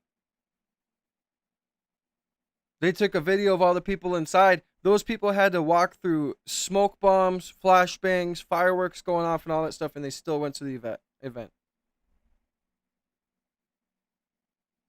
Don't even get me started with Josh Hammer.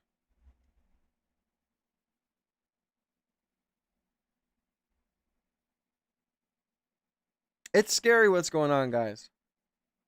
The Podesta plan.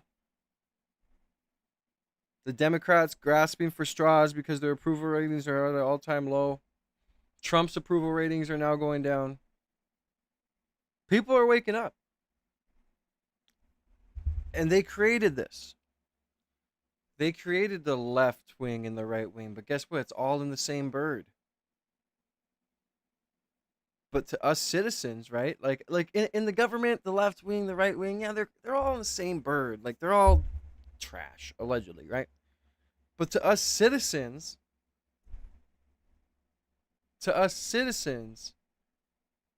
there is a left and the right. We are divided.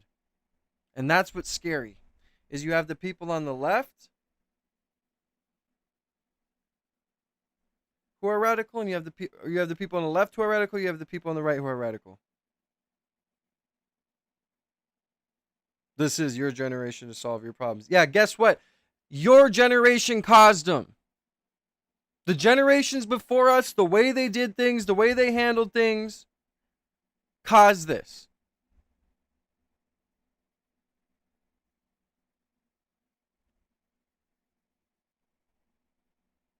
And if that's your mentality, Michael, to divide and conquer, you're not a patriot.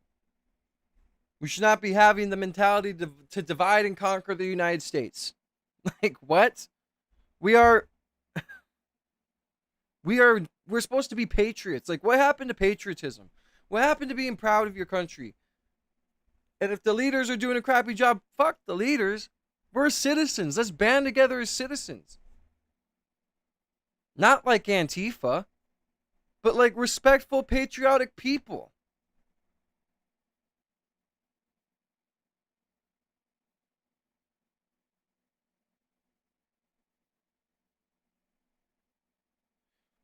It's the generations before us that create the generation now. Do you not understand that? What's that saying? Hard times create strong men create easy times create weak men create hard times.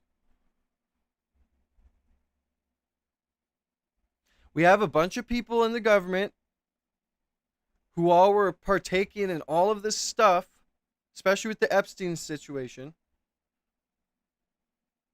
and thought they could get away with it and thought it was going to last forever.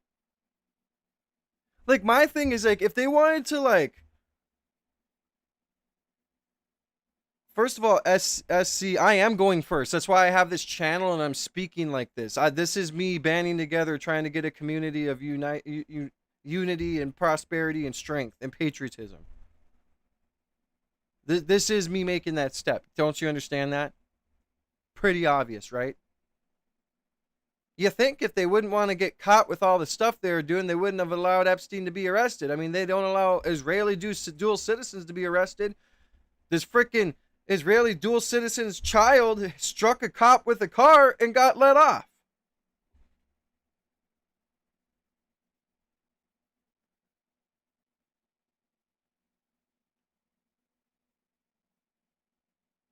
My kids won't blame me for nothing because I'm raising them the right way, teaching them the ways of the world. That's our problem. Is like we had just this facade in our head on how things were.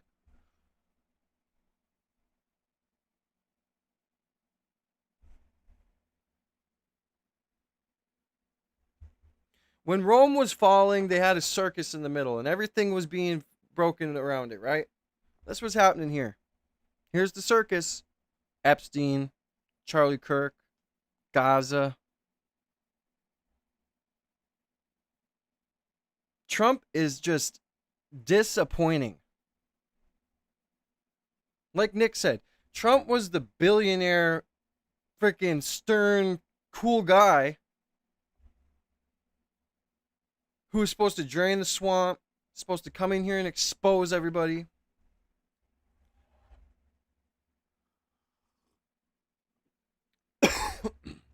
And here now he's being exposed.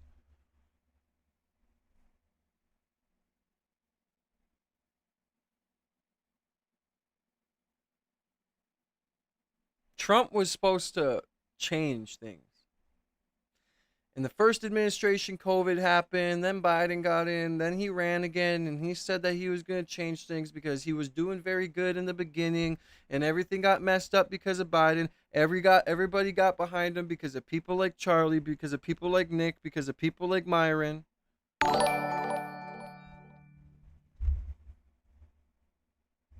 Thank you to Laura for the subscription. I appreciate you, girl. God bless you. And everybody got behind him and said, let him finish what he was doing. He was doing so good in the first, like, we had lower gas prices when he was president. We had more, he gave out stimulus. We did that. We were believing in him. And now, what's there to believe in? He's a potential alleged PDF.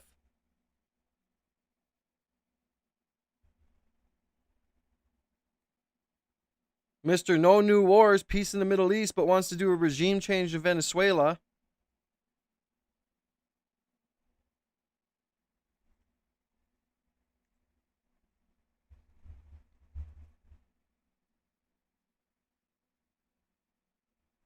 All I gotta say is this. We need to band together as Americans. We need to be patriots. We need to love thy fellow neighbor. And we need to remember that we're all in this shithole together.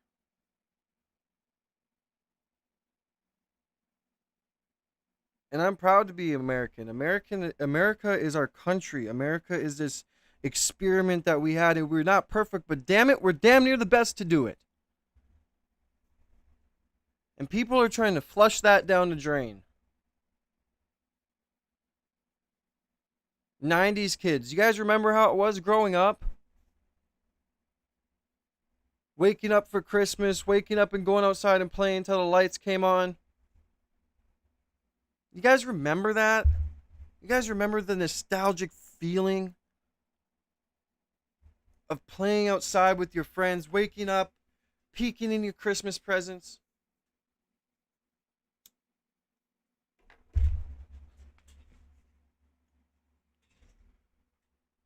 I'm proud to be an American, man. I'm not proud of what America's doing. But America in the concept, I'm proud to be an American.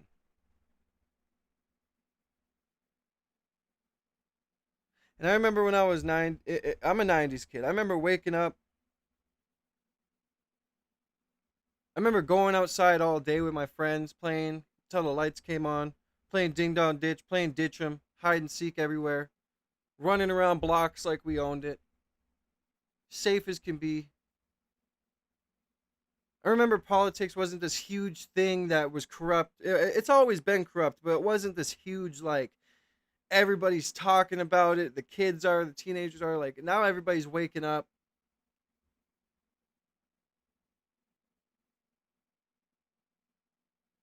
Remember when, we'd play hockey.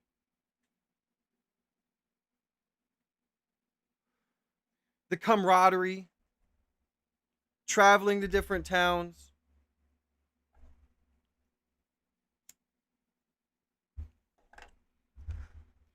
Playing games, having the camaraderie, the brotherhood. You win a game, the whole team comes over to the house and plays.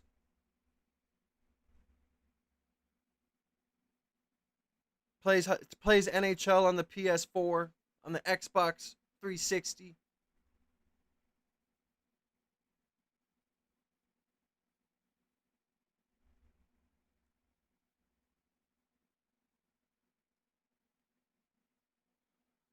Then we get older and become teenagers, start working. Well, I was working since I was legally able to, but then you figure out all this stuff, and then boom, Epstein. Now we all wake up. The world's just a world of freaking wondering who's corrupt, who's not. We can't trust anything anymore.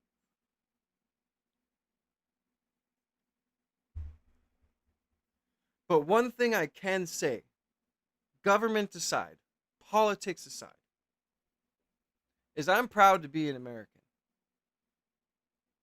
I'm freaking proud. Not proud of what America's doing, but I'm proud to be an American. I'm proud to have heritage here.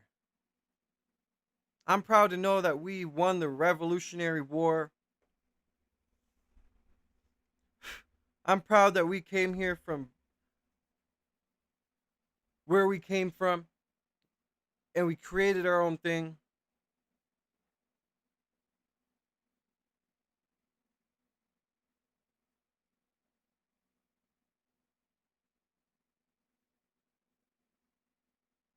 I miss the camaraderie. Like, the energy's just different. Like, back then, we used to play outside. We used to, like, have this camaraderie. Like, yeah, we're brothers.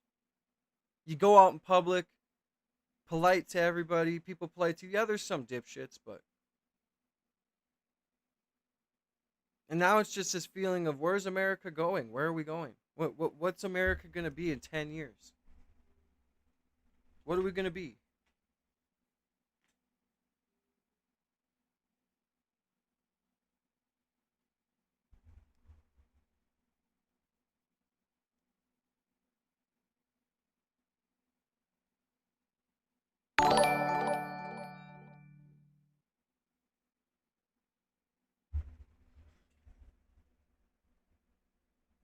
Thank you to Brett for the subscription, brother. God bless you. On the road to 10K. Thank you for joining the family. Welcome to the See Me Now family, brother.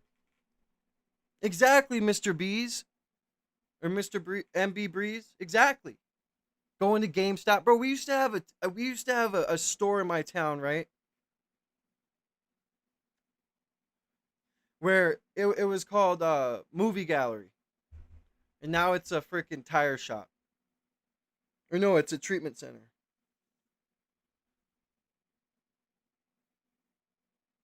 But I used to go there all the time with, the first Xbox that came out. And you used to be able to rent games for like 5 days or a week or something. I remember going to get like Doom. Remember playing on the games where, the whole, you just game with your friends and.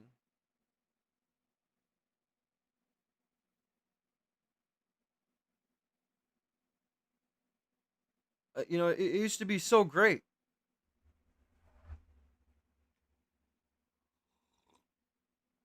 Like I just miss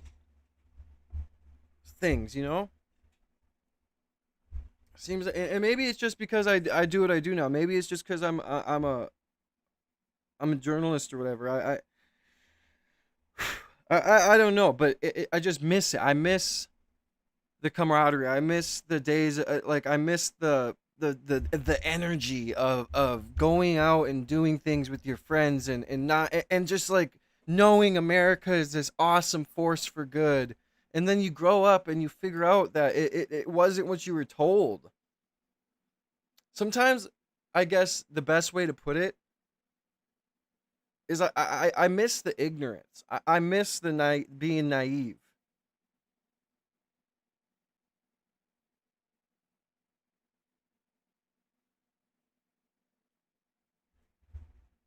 But hey, I had to grow up early, and a lot of us do. I mean, it's life.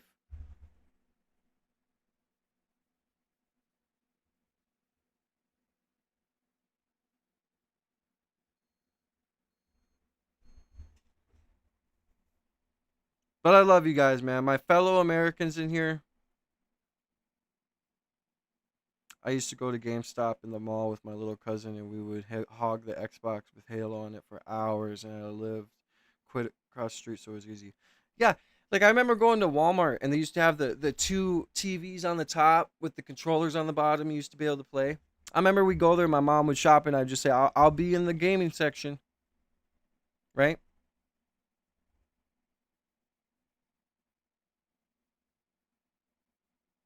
All I gotta say is I love you guys, man. My fellow Americans in here, my fellow humans, wherever you're from in the world, I love you.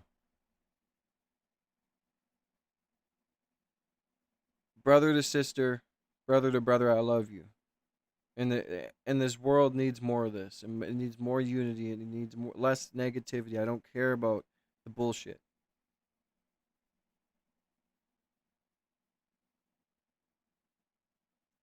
Double tap that screen, guys. Let's get those likes up. All you gotta do is double tap your screen. We just need 43 more likes to get to 100 likes. I appreciate you guys for showing love. We do have a 10 super chat goal up. There's 36 minutes on the chat or on the goal. There's 36 minutes on the goal.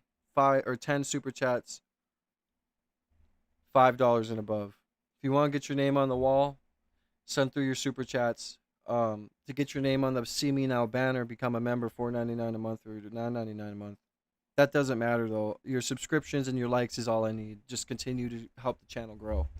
But if you want to take that extra step and you want to send through a super chat, help me reach my goal of 10 super chats, $5 and above. Let's get to the video. I'm sorry that I'm... No, you're good. Like I said to Nero, you don't have to dono. Subscriptions and likes is all I need, man. Help me help the channel continue to grow. Help me continue to get to 100,000 subs.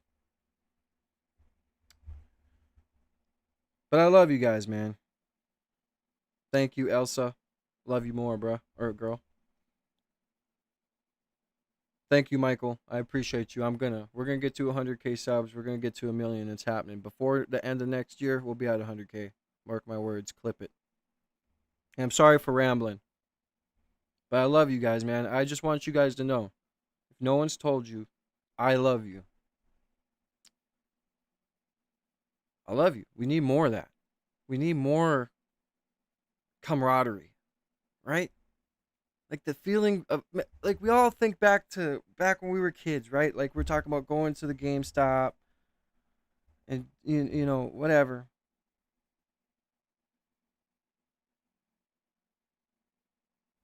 That feeling, the energy was awesome. We need to bring that back.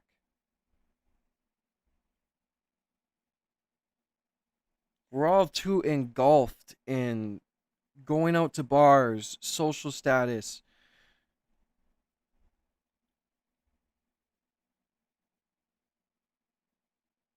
Every day when we were kids, it was, we're gonna meet up at this time, we're gonna play, we're gonna do this, we're gonna do that, we're gonna build this, we're gonna. So the best feeling was having that feeling, you know, the camaraderie, the just the brotherhood, the friendships, and now everybody's just so divided by gender politics or politics in general. And if you don't believe what I believe, we can't be friends. It's unfortunate. Thank you, Michael. I appreciate the kind words. I have 2 daughters. I lost a son at 3 months old. He would be 5 right now. But I have 2 beautiful daughters, man. And the reason why I'm doing this channel, I ramble every day. I'm trying to create a community of like-minded people, patriots, trying to create a brotherhood of just a community of loving people, of people who can help each other, of people who come here every day just to watch and talk. I try and acknowledge everybody in the chat because I want my 2. I'm trying to make it. I know I can't do it myself. I cannot do it myself. But if I can get a community together on my platform and we can continue to build and continue to grow, I can at least know that I'm building something. And I want my 2 daughters to grow up in a world that's not so divided. And I'm just trying my hardest. Thank you guys for the kind words. I'll be quiet. Again, if you want to support the channel, hit the subscribe button and the like button. Following the top Democrat on the House Judiciary Committee, the Jeffrey Epstein accomplice, Ghislaine Maxwell, is getting special treatment in prison and actively preparing a commutation application. In a letter from Congressman Jamie Raskin addressed directly to President Trump, Raskin says the whistleblower at Maxwell's new prison camp alleges that her extraordinary treatment includes customized meals delivered directly to her, visits to the prison exercise area after hours with a prison guard escort, and even access to a service dog in training to play with. This whistleblower also claims that one top prison official complained that he is, quote, sick of having to be Maxwell's B-word. I'll note that CNN has not independently verified the whistleblower's claims, but my source on this tonight is Congressman Jamie Raskin. And Congressman, on this whistleblower, I think a lot of people want to know what else they had to say to you. Well, the whistleblower made clear that Ghislaine Maxwell is just in a completely different category than every other prisoner. She gets essentially room service behind bars. She can use the shower. She can use the gym whenever she wants to. She gets special treatment there. And unlike other prisoners who have to communicate with people outside of the prison through the unreliable and very slow mail system, she's actually getting messages sent through the warden to the people that she wants to communicate with, and the warden is actually offering her the opportunity to communicate on legal matters with people outside of the prison through the warden. So it's a pretty extraordinary situation. Of course, her presence in that camp facility itself is completely astonishing, given that they had never had a sex offender before, and sex offenders were not allowed in that camp.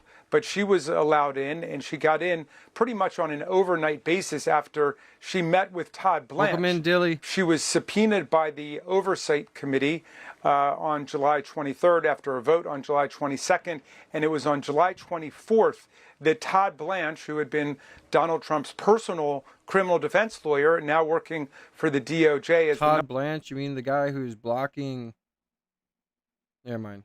Number 2 person, went over to meet her, not in order to find out what she knew in terms of getting other people to be investigated who were involved in the $1.5 billion international child sex ring, but rather to find out what she would say about Donald Trump. And he pronounced himself satisfied when, she Thank you to said that Mr. she had Breeze never for the seen subscription. God Donald bless you. Trump in any MB compromising Breeze. position with young women or girls. In fact, she'd never seen Epstein in some compromising position with underage women or girls. So anyway, he liked what he heard, and then suddenly she got this transfer.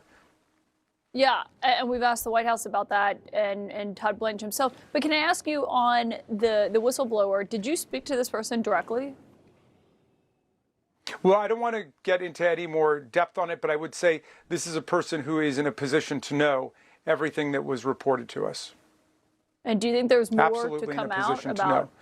about how she's being treated or the treatment she's getting, I should say? I do. Well, one of the other things that came up was that Ghislaine Maxwell is actively seeking a commutation, a pardon from the president right now. And I learned from somebody else, a Republican, that there's a lot of chatter that, he just pardoned 77 people who participated in different ways in his attempt to lie about the 2020 presidential election, his attempt to overthrow the election. And all of that, some people are seeing as a smokescreen to get people talking about that, because none of these people are facing federal prosecution. They've already been disbarred or faced other kinds of charges. But all of that is really meant to distract people from what may be a pardon forthcoming for Ghislaine Maxwell. With us now is Jennifer Freeman. She's an attorney who represents some of the survivors of Epstein and Maxwell. First of all, we should note CNN has not been able to independently confirm or deny the allegations. But Jennifer, what is your reaction to what Congressman Raskin is saying? I've heard similar reports. I've also heard, and these are just, I can't confirm that. My views on Mamdani is, good luck, New York. That's my views. It's done for, bro. Socialism never works. He wants government to own stores. I mean, it's just...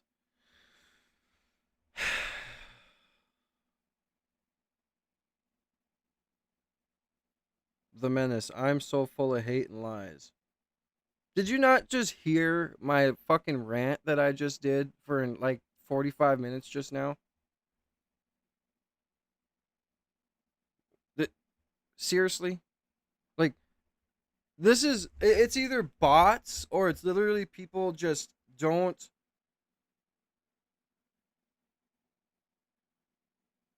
Like I don't understand it.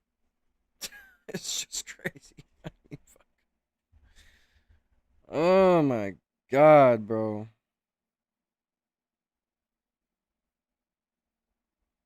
It's the questions like this guy in the chat, Simple Life. It's the questions like, what makes you so proud to be an American? Like, what? Like, this is the problem with our country.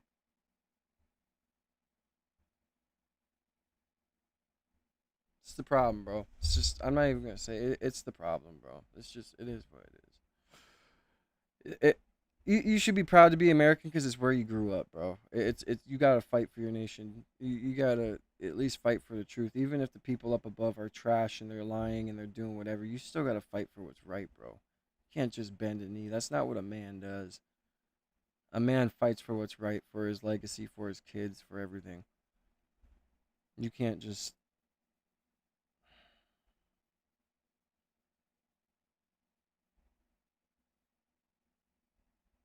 Yeah, it's just wild.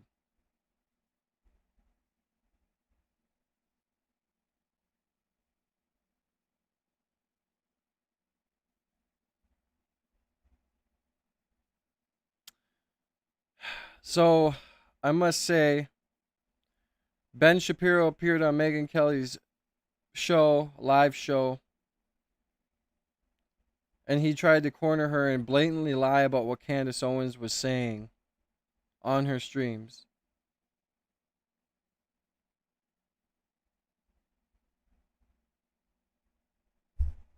And Megyn Kelly gave a good response saying, I'm not the mother of the internet.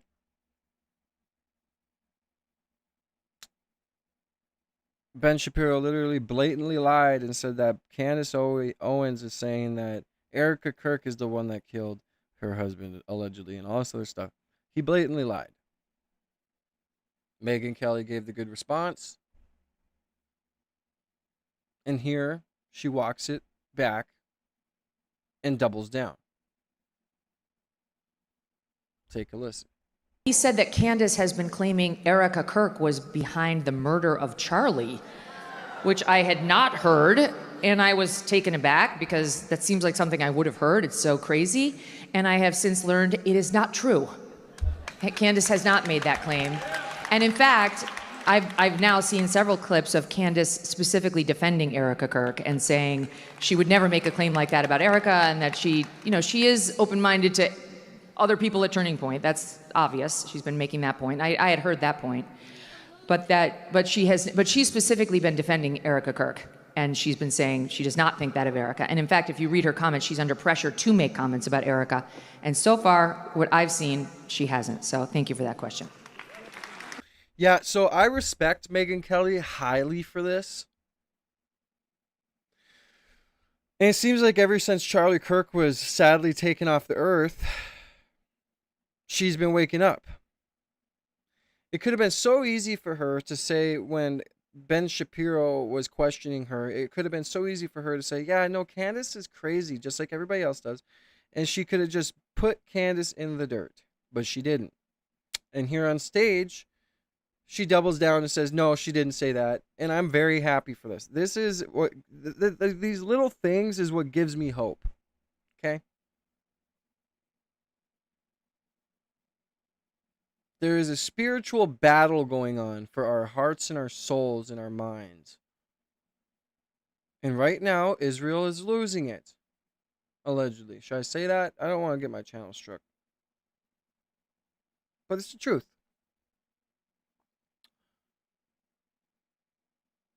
And the fact that she stuck up for Candace Owens is huge, especially for Megyn Kelly, right? That's what Charlie would have wanted. For Ben Shapiro to go, it's a sad look for Ben Shapiro to go on live television and lie. And did you guys know, as if they need any more money,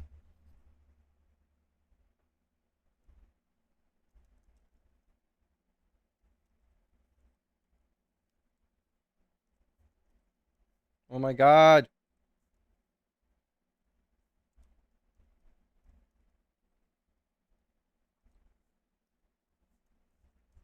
The Daily Wire donated $10 million to TPUSA.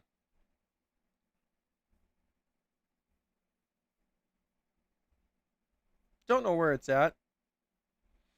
We'll find it.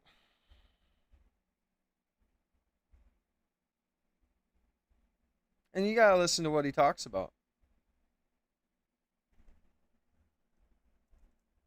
Oh my fucking God.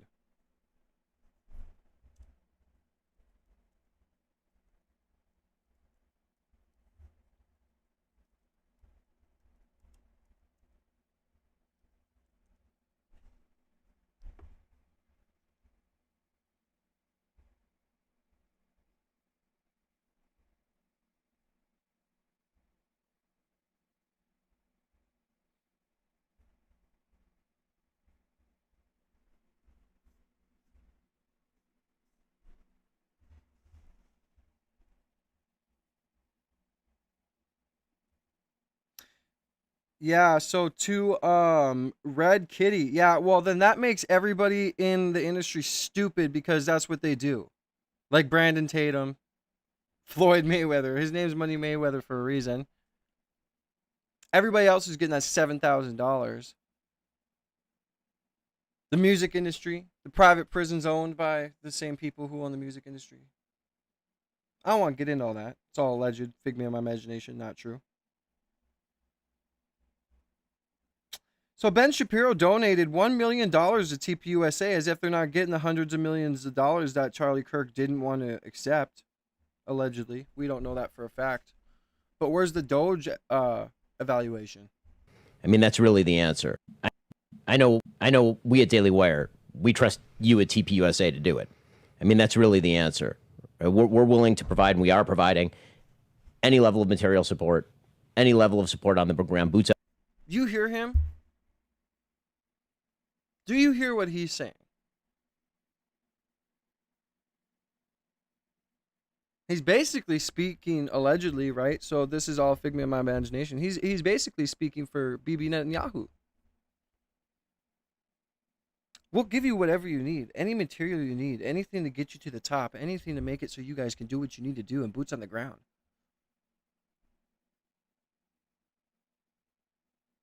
Let me play it back. I know we at Daily Wire, we trust you at TPUSA to do Like it. every time I hear these guys talk, I just can't. It's like a script. It's literally like when the devil talks in your face. That's how I feel it is. Allegedly. All figment of my imagination. I'm crazy. None of this is true. None of this is fact. I mean, that's really the answer. We're willing to provide, and we are providing, any level of material support, any level of support on the ground, boots on the ground, helping you to do what Charlie would have wanted to be done here. And I think that... What'd Charlie want, Ben?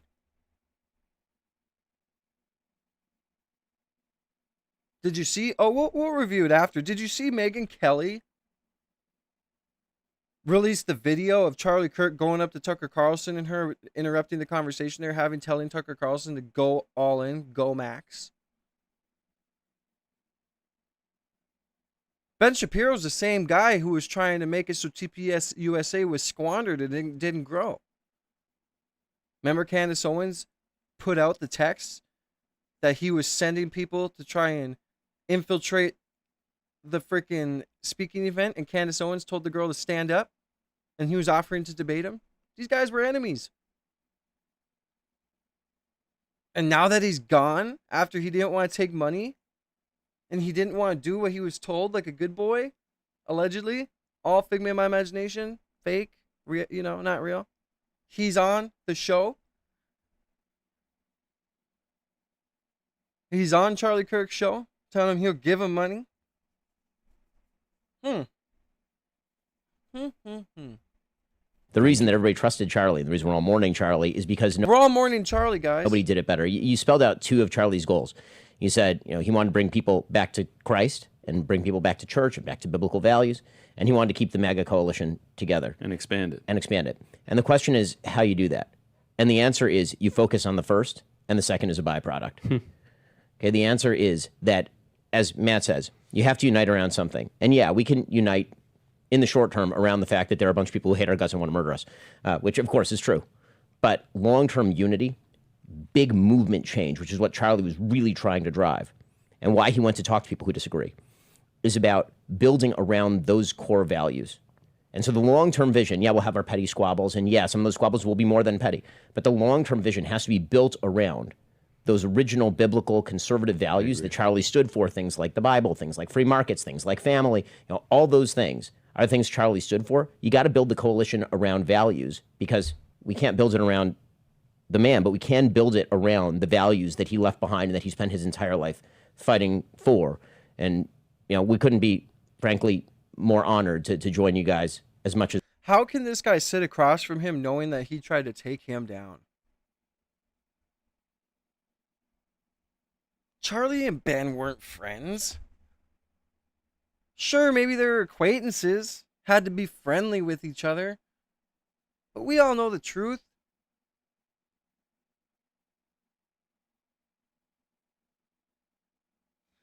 I have to take a second to say, double tap that screen, guys. We just need 35 more people to double tap their screen. We'll be at 100 likes. Thank you guys for all the love and support. Hit the subscribe button. We're on the road to 10,000 subscribers. Then 100. We're on the road to getting that silver play button. And I must say, we have 15 minutes and 45 seconds left on our 10 super chat goal, $5 and above. Get your name written on the donor wall. If you want to get your name written on the See Me Now banner, become a member for $4.99 a month or $9.99 a month. Welcome in, Celeste. Ben Shapiro is a snake, you guys, allegedly, right? Should I just keep saying allegedly? Or is it just all common knowledge? How is he sitting at this freaking table. Oh, I'll donate $1 million, as if you're not getting all the money Charlie didn't want already, allegedly. But I'll donate $1 million. I'll help you. Charlie's gone. Let me help you. Come here. Let me help you take over the organization. Makes me fucking sick. We can in the fight. Thank you for that, and thank you for donating the Daily Wire $1 million. Breaking news on this show. Thank you guys for honoring Charlie so well today. God bless you. Every time, show the chair. Imagine if Charlie was sitting there right now. What would he say?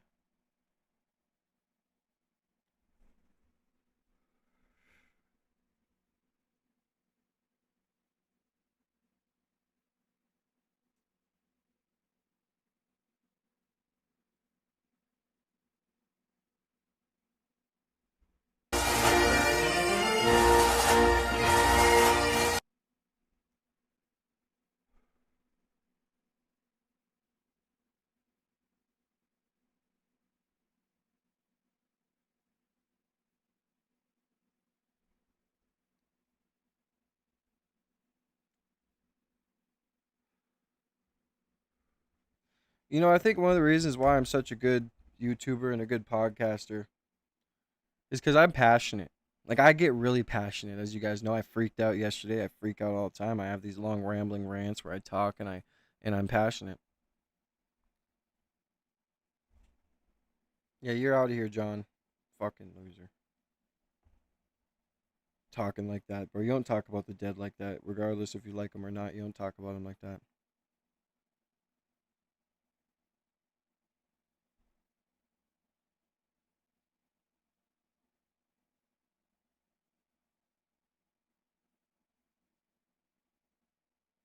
We are seeing before our very own eyes a takeover, allegedly.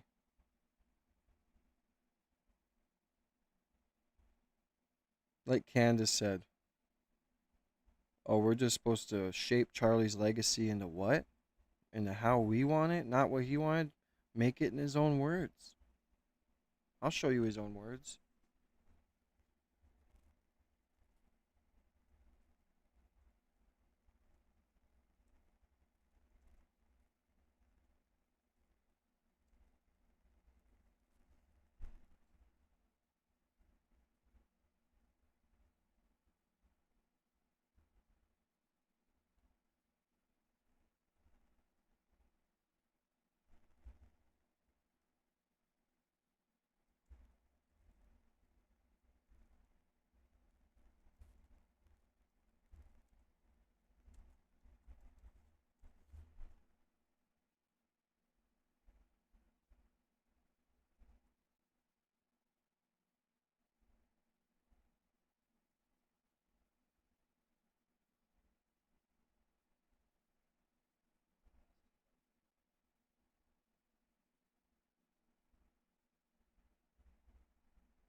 remarks at the Turning Point event. Charlie also had threats from donors thereafter saying, if you don't get rid of Tucker Carlson, like, we're done. And he had received some threats about that even before Tucker's appearance. And he said, well, I'm bringing him anyway. And that's all been documented. This is kind of water under the bridge, but I'm showing it to you for a different purpose. Tucker on that broadcast said the following about his backstage conversations with Charlie before he went out there. Before that speech that I gave in July, we had a conversation about this backstage right before I went on. And I was fulminating and getting all red in the face like I often do to my shame. And I was mad thinking about this and thinking about the effort by the neocons in the United States to draw us in to another forever war with Iran. Not a defense of Iran, of course. It's merely an acknowledgement that we've done this before.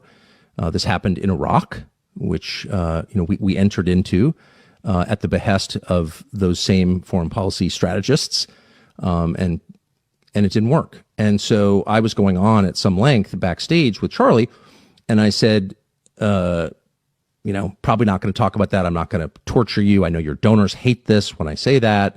And also Epstein was in the news, and it was clear to me that, Epstein's probably not like a Mossad agent or something, but Epstein clearly had contact with Israeli intelligence and American intelligence and French intelligence, but the only one you're not allowed to talk about is Israeli intelligence.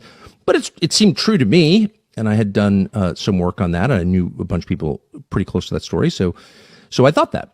And I said that to Charlie, and I said, but I'm not going to say that because I don't want to make your donors mad. I know it's just going to be like an endless flurry of text telling you to stop or you're going to lose a bunch of funding. And he looked at me, I'll never forget it, and said, go all the way. Do it. Go all the way. I said, man, a lot of things I can talk about. I don't need to talk about that. And he said, do it.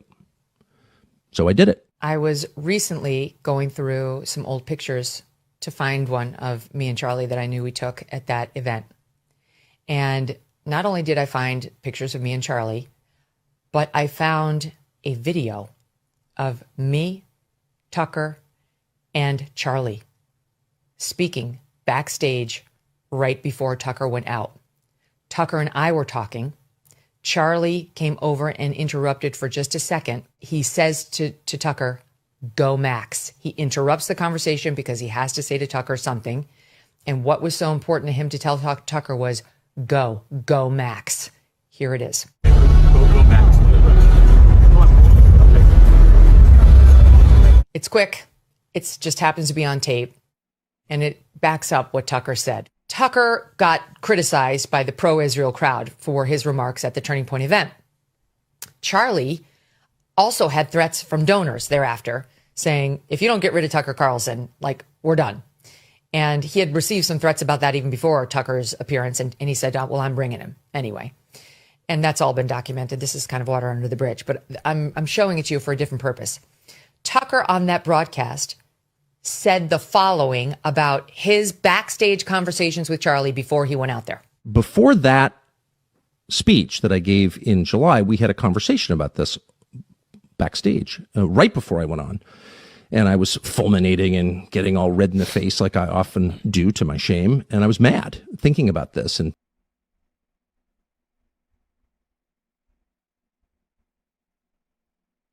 So did you guys hear it?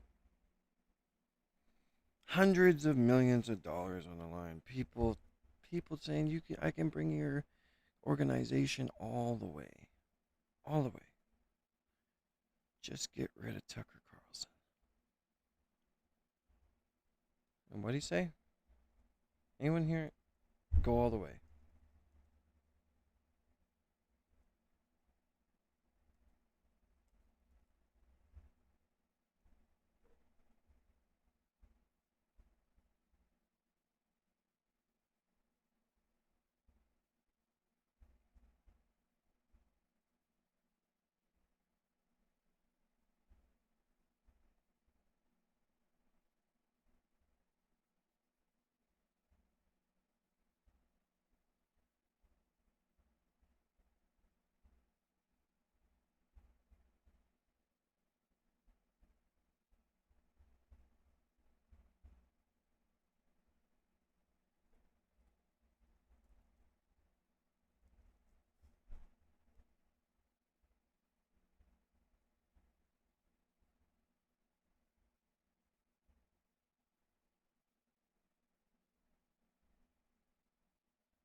I'm going to go to the bathroom. I'll be right back.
All right, guys, I'm going to let you pick the next topic.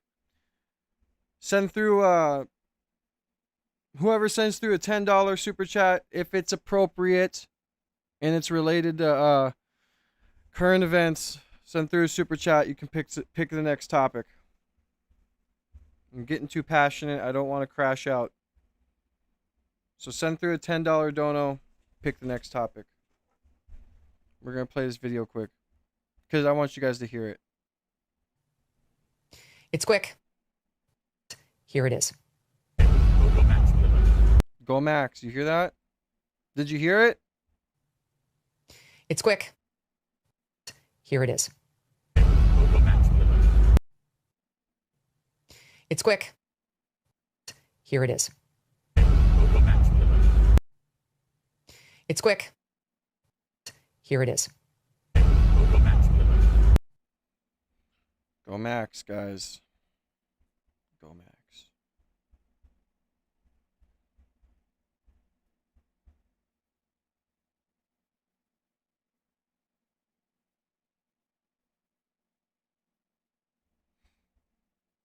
Ian Carroll, is there a war for American consent clip? We're stoked. We are stoked, dude. America is partying. Let's get on with this. Let's get this out of our government. Let's get this influence out of politics. And let's get back to making America great. Let's get back to America. Conspiracy theories are entering a danger. Briefly, just take a look at some. We'll go grab something.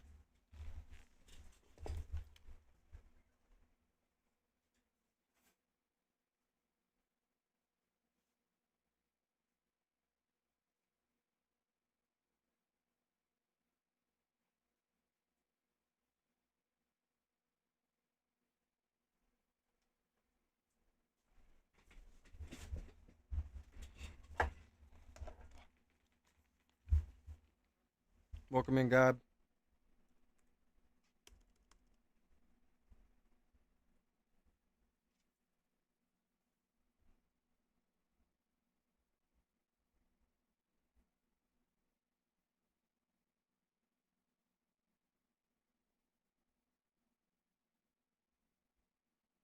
Yeah, I went into that a little bit. Let's watch this and we'll go into the Epstein stuff. Of the Zionist shill nobodies on the internet, Joel Berry, one of these nobodies, I think he's associated with the Daily Wire, couldn't care less. In the last year, Candace and Tucker have given our side nothing but demoralization, division, confusion, and conflict. Their impact on the right has been devastating. They've made us weaker, and they've won nothing except clicks and ad revenue for themselves. Pathetic. Bitch, your side is Israel first, and this is America, okay?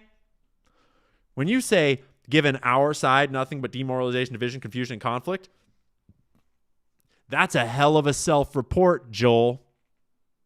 Because you know what it's given the American side? It's given us the first fucking hope we've had in dang near our entire lives. I am more optimistic about America's future right now than I have been since I woke up from liberalism and started figuring out what the heck was going on out here. Yep. I am deeply encouraged by the courage of Candace and Tucker and Nick, as well as many others like Dave Smith and Clint Russell and all these other people in the commentary space. Deeply encouraged. Thank God America's waking up and putting America first. No more of this fake MAGA America first that got co-opted by gigantic Zionist Jewish donors and shit. Yep. Sending more money over to fund foreign wars. We're stoked. We are stoked, dude. America is partying. Let's get on with this. Let's get this out of our government. Let's get this influence out of politics. And let's get back to making America great. Let's get back to America. Right. Your side can move over to your favorite country. Yep. And I know Joel is not Jewish, but he might as well go over to the country that he keeps advocating for. I just thought this graphic was funny. It's important to remember the volume of propaganda on the internet right now. Yep. They use faced influencers and they... Bro, what's crazy is Elon Musk. Like, I get there was a lot of anti-Semitic stuff on Twitter. There was a lot of stuff for Palestine. But I can't believe Elon Musk allowed the algorithm to be changed the way it was. That's just... What? They use a lot of faceless... But let's never give the faced influencers an out. Xavier, he's sick of the $7,000 a post joke, which is an average, by the way. The reporting that brought up $7,000 a post, that was an average where they looked at all these different documentations and saw that some influencers were getting paid this and some were getting paid this, and the average was about $6,900 and something dollars. I don't know how much. By the way, 12 grain toast with butter.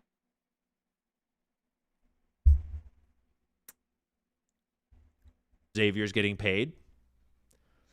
But it's getting old, bruh.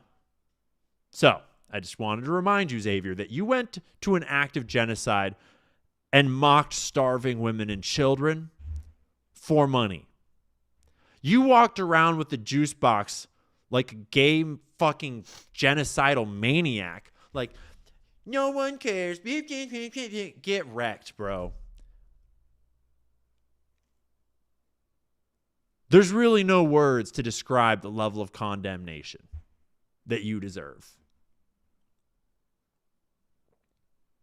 And the fact that we have people that are willing to put this shit on the internet is just unreal. I'm trying to remember if I gave yeah.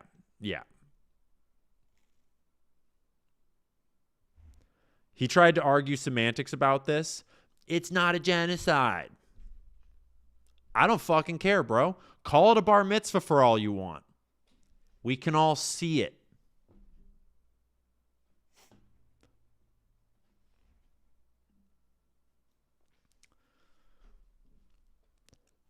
So we've got influencers that are paid. We've got faceless. We've got bots. We've got bot farms. But we've also got entire media organizations like The Blaze, like Turning Point USA, like The Daily Wire, PragerU.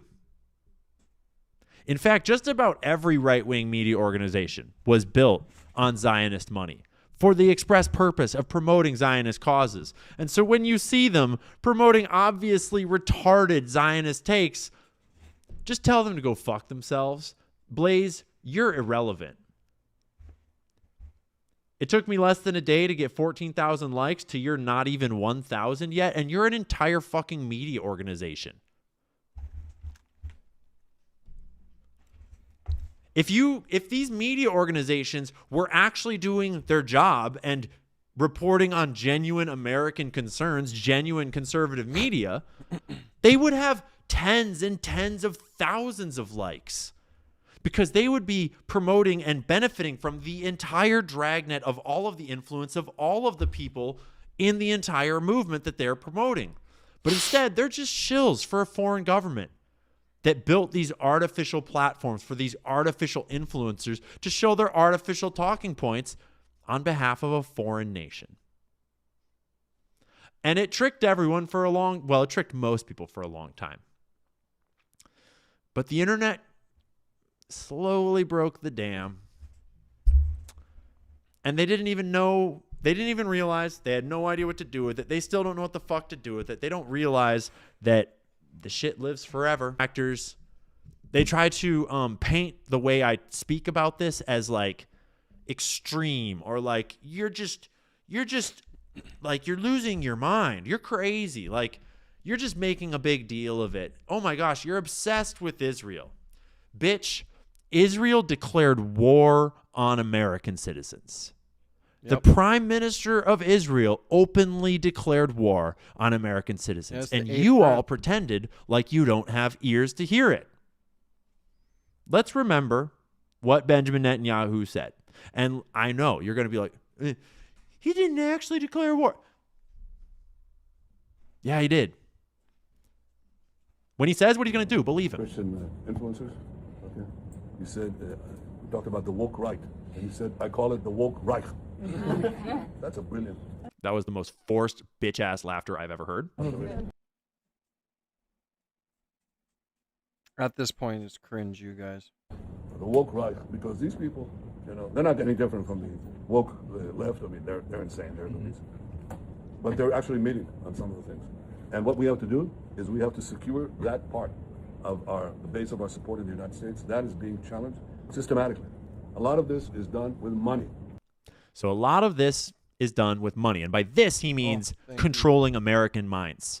He means controlling American sentiment. But don't worry, he gets more direct about it. Money of NGOs, vast. Money of government. The NGOs, if you're not familiar, go watch Nick Fuentes' show from a couple nights ago about the Heritage Foundation. The NGO networks are vast. And when people talk about a Jewish conspiracy and it's like some big blood libel anti-Semitic conspiracy theory, no, that person's just read on what is actually going on, because there's a vast network, like hundreds of non-governmental organizations, dark money funding, just passing money in and out, flowing things, think tanking, writing policy papers, vetting people, promoting people, artificially inflating things, making up bullshit, all bullshit. And it's a giant network. And it is coordinated, and it is very much on behalf of a foreign nation. And obviously there are NGOs that are not Israeli, but the network of Israeli and Jewish NGOs that support Israel. Yo, we wanted to fucking start a revolution and come over here to start America over a tax on tea, bro. And now we're being taken over by people, and we're waking up to it, and I don't know. We're just allowing this to happen after we literally fought for hundreds of years for our fucking independence, and we gained national, what's that called? Continental. What's it called? Now it's stuck in my head. Continental manifestation in it or something.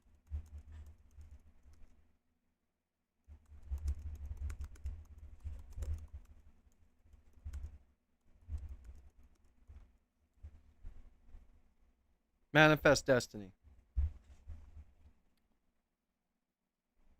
We did manifest destiny. We came over here and made the greatest country in the world just to be taken over and fucking controlled. Is staggeringly large. Vaster. Okay. Yep. Manifest destiny, Roxy. Right there. We have to fight back. How do we fight back? Our influencers. I think you should also talk to them if you have a chance. And by our influencers, he means the Americans sitting across the table from him. The American influencers that are not registered under FARA are influencers. To that community, they're very important. And secondly, we're going to have to use the tools of battle. By the way, God bless everybody who's in the chat. Thank you for being here. Make sure you guys double tap that screen, show some love and support. We just need 21 more double taps from people to get to 100 likes. Make sure you guys hit that subscribe button and hit the notification bell so you can be here in every single live stream. Thank you for being here and spending your time with me. I hope everybody's having a blessed day and is in good health and good energy. I do have a super chat goal up of $100, just one super chat. I'm tired of setting a bunch of super chat goals, 10 super chats of $5 a month, whatever. Any super chat will get your name written on the donor wall. But to help me continue to pursue my dreams by streaming Monday through Friday, 9:30 to 3 o'clock or 2:30, make sure you guys double tap that screen, hit the subscribe button, and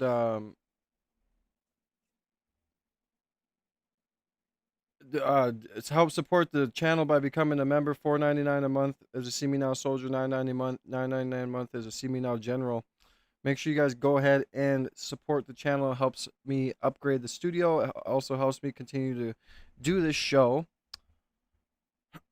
So any super chat will get your name written on the wall. Show some love and support. And I do have a super chat go up of $100. God bless. We're going to have to use the tools of battle against Americans in order to win this conflict. And remember, the conflict is getting Americans to support a foreign nation. A foreign head of state saying that we're going to have to use the tools of battle over in America to win over the hearts and minds of American citizens to our foreign state. If Mossad did a cyber attack on America, would that be an act of war? When Russia rigged the U.S. elections, that was an attack, right? That's an act of war. If Iran were to bot the U.S. education system and change all the textbooks without anyone noticing to say Iran is the greatest nation on the earth, would that be good? Is that okay? Is that an attack on America? Thank you so much, Godlike. Appreciate you, brother. Glad you're here as Right? well. Welcome to See Me Now So Army. when Israel is using the weapons of war against American citizens here, You know, the weapons change over time. You can't fight today with swords. That doesn't work very well. Okay. but if he had to, he would. Oh, Dude, he I would. cannot believe he said this on camera. Like, weapons change. Now we need to use social media to control people's brains. Fight with cavalry. That doesn't work very well. And you have these new things, you know, like drones, things like that. I won't get into that. But we have to fight with the weapons. No, I won't get into that. I won't get into drones and what we're doing with drones. One flew over Charlie Kirk's assassination area at the same time he was killed, allegedly. Sorry. That apply to the battlefields in which we're engaged. And the most important ones are in social media. And the most important purchase that is going on right now is social media. They're not that bright. Give them a pass. They're not that bright. The most important ones are TikTok and X in his work. Oh, thank you so much, bro. Love you. And so they already bought TikTok because it's an anti-Semitic conspiracy theory to say that. What do I think should be done to Zionists in America? I think their dual citizenship should be stricken from them. I think they should go back to Israel. If you're not America first, you're not trying to put America's interests first, you shouldn't be here. This is America for a reason. We shouldn't be putting other people's countries' interest above ours. Eventually, you know, what happens with that is when your usefulness runs out, they just stop messing with you and they go on about their way with all the stuff we gave them and they start to attack us, allegedly, right? I mean, we have to seriously sit here and realize that we need to be America first. If we want to make America great again, we need to be America first. Start bringing more jobs to America. Start bringing more production to America. Start bringing more energy production to America. Weapon or technology production, everything. Why are we outsourcing everything? Then what happens when the water gets cut off? Boom. You don't have technology. You don't have minerals. Look at what happened when China was trying to hold all the essential minerals away. You know, an awful lot of these wealthy people are Jewish and Israeli Zionists. And now they're coming for X. This is Google search trends in Israel over the past 30 days. Someone noticed that Israel's all searching for how to download X. Just in time for X to get absolutely flooded with fucking bots and Zionist shills and random Eyal Jacobis just posting 500 times a day about how Americans need to feel about this 19 more foreign beautiful government people and how just it's need to America double first tap that screen. We'll be foreign at 100 government, and likes. flooding your comment sections and flooding your post feeds. It's not you. It really has turned to sewage out here. But don't worry. Do not worry. When you scroll through X, when you scroll through your social media and you see all this bullshit, do not worry. Actual Americans in real life are waking up. There's groypers fucking everywhere. America First is on the rise. Leftists, right-wingers, libertarians, all of them know about Israel. All of them agree. We're all hanging out, having tequila and pizza together, waiting for this bitch ass to come home and answer our questions. And so when Jalen, I don't care if you're born in America. If you're not America First, you need to go. I mean, if I'm born in America and I'm like, oh, well, I'm all about China and I want to be all about China and only China, why don't I just move to China? If you're not America First, then leave. Thank you so much, Roxy. His name is S'mores. they get up on stage and the Trump family's there at a Turning Point USA event, they're just getting peppered with questions about Israel and Papa Don's relationship with Israel. And oh boy, is it glorious. Because you can cancel Tucker off the TPUSA stage if you want. You can cancel everyone off the TPUSA stage if you want. Just put a bunch of Josh Hammers up there. That'll be great. But you know who you cannot cancel? Is the audience. Because the audience is awake. Unless you want to bus around your own Zionist audience to all of your events, like you might have been doing to the Megyn Kelly event, you're fucked. TV over the situation. Israel has not been a great ally to the U.S. all the way since 1960 when they bombed the USS Liberty. Israel is a nation where Christians are constantly under attack in both Gaza and the West Bank. We talk about America first and defending Christians, but how can we do this if we align ourselves with a nation that does not do that itself? And obviously we don't need to listen to the response because obviously the response is a dishonest kind of evasion. We all know what Papa Don is up to. And we all know that his kids aren't going to admit it on stage. But his kids probably know. They watched how Bibi treated their dad around the war in Iran, the 12-day war. They watched how Bibi treated their dad around the ceasefire deal that he was trying to broker. They watched someone literally shoot their dad in the ear, damn near in the face. So let's briefly talk about Zoran Mamdani. I couldn't care less about Zoran's policies. I don't live in New York. I have no intention of living in New York. New Yorkers, I'm sure you're lovely people. I do not like your... Imagine being... want to spend time there. Imagine creating a country like the U.S. where you gain independence, you become this superpower country, and it's awesome. You're proud to be American. You're the world's superpower, and you have freedom of speech. You have the right to bear arms, and you let it all go because you let it get taken over and infiltrated and shut down to the ground, and now you become nothing. Do we want that? No, we don't. America first, you guys. America first. It's ridiculous. It shouldn't even be a fucking question. The cities are bad for you, dude. And New York is dirty. Like, yeah, there's history. I get it. Right? But we've all seen Craig, the debate. I agree. Food, not It's so The first foreign obvious. visit by a... So obvious why he won. It's like, does no one have any self-awareness to just zoom out and stop having opinions and start actually just trying to examine what's going on and learn a thing or two? If this is you, Democrats, Republicans, doesn't matter. If this is you, you're not going to get elected in the future of American politics. It's over. The game is over. We are done sucking the dick of sorry. We are done with the foreign nation stuff. Mayor of New York is always considered significant. Where would you go first? That's right, Ms. Adams. First visit, I would visit the Holy Land. Mr. Cuomo? Given the hostility and the anti-Semitism that has been shown in New York, I would go to Israel.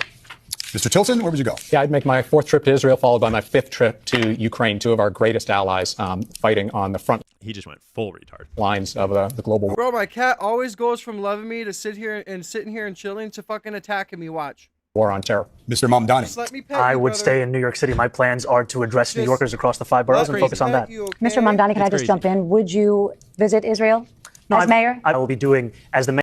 And then they double down. And then they triple down. I'm sorry. Did you just say that you hate Jews? Did you say that you hate Jews? I think you hate Jews. Say you love Jews. Say you love Jews, Mr. Mamdani. You won't visit Israel? Why won't you go kiss the wall? You're supposed to be the mayor of New York. You need to go to Israel and kiss the wall, Mr. Mamdani.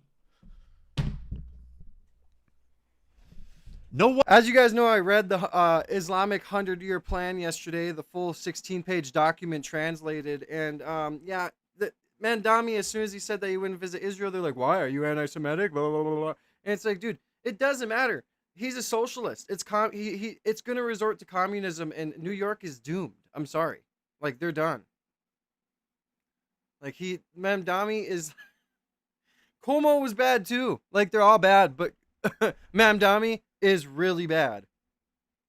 I'm glad I live in North Dakota, bro. Yeah, this cat comes and, like, sleeps with me and loves me and purrs, and then all of a sudden can't stop biting me, as you can see. I can't even get to pet him. Watch. Ready? I'll go slowly. Ow, don't bite me. Ow, fuck. Don't do that, man. What's wrong with... Hey, ow, ow, ow. Bro, you were just cuddling. Don't do it. Hey, you were just cuddling me, bro. Don't do it. Hey, you were being nice, Aubrey. Hey, or I mean, s'mores. I don't know why it's called you. Ow! Ah! Hey. Show love. Kitty. Hey.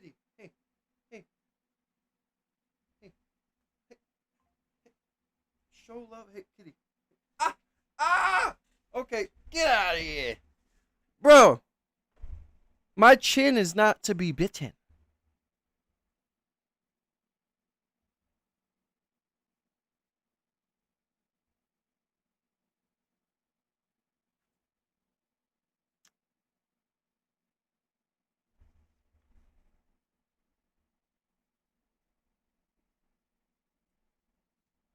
You're insane. Good luck with life. Yeah, good luck with your communist socialist mayor, bro. Good luck with the free buses that, Irina Zarutska, R.I.P. to her, like forever live on in her, or forever her soul may rest. Yeah, you ever heard of her? You ever heard of that poor girl who was just an innocent immigrant who was unalived on that bus or that train or that light rail, whatever it was called? You ever heard of small mom and pop shops that are owned by families that help the families grow and eat and prosper, and he wants the government to take over all that? Oh. I love my job. I love being on here and do what I do, but dealing with some of these people are just crazy.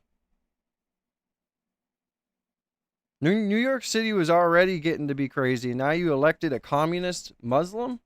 That's insane. And I love Muslims. But bro, he's a socialist. Anyway, I'm going to be quiet. Everything I say is alleged.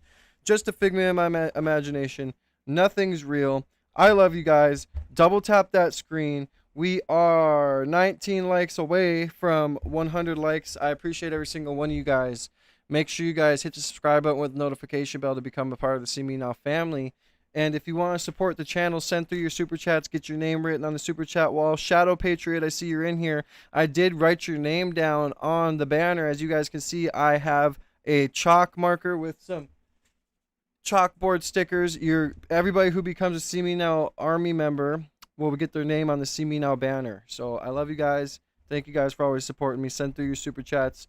Get your name written on the wall. I do have a goal up here of $100 super chat. And yeah. I love you guys, man. Yeah, face nibbles are when the fun stops. Yeah. Bro, he was literally just cuddling me and purring, and then he went from that to bite me in the face. So, I'll be right back.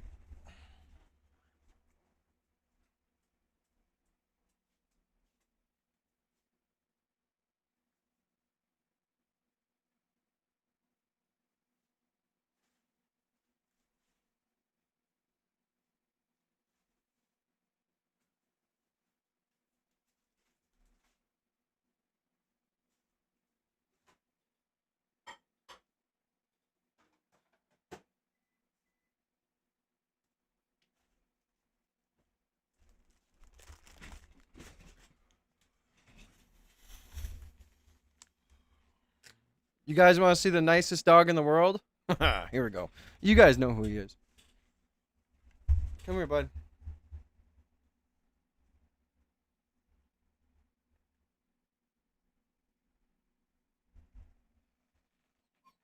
What are you whining for? What even happened? You're just he's such a wuss. Any little bit of like anything he whines. What? Oh, come here. Come on. Come on. Come on. Come on. Come on. Come on. You guys hear him? Come on. Come on. Come on. Come on. Come on. Come on. Ah! Ow! That was not nice, stinky breath. That was not nice. No, it wasn't.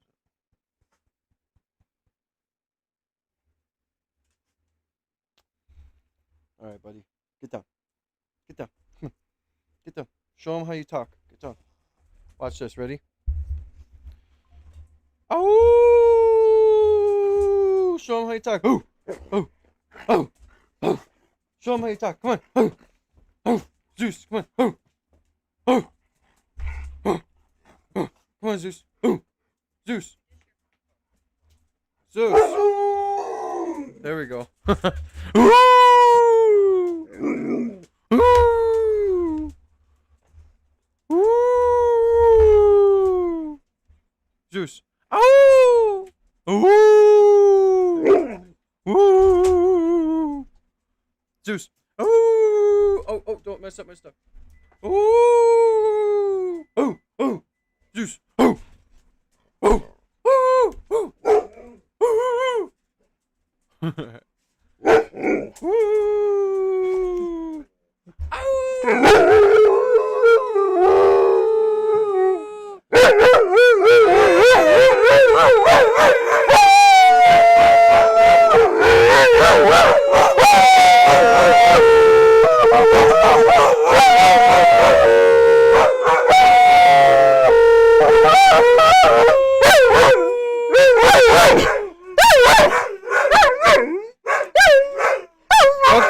Okay, gang. Be quiet, gang.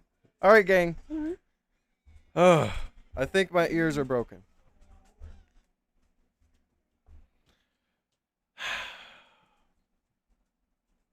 There you go. Enjoy. You guys like that? You guys like that? That was awesome, wasn't it? Oh! He really likes talking. Yeah, how you think I feel? I have the headphones on, bro. Oh! Oh!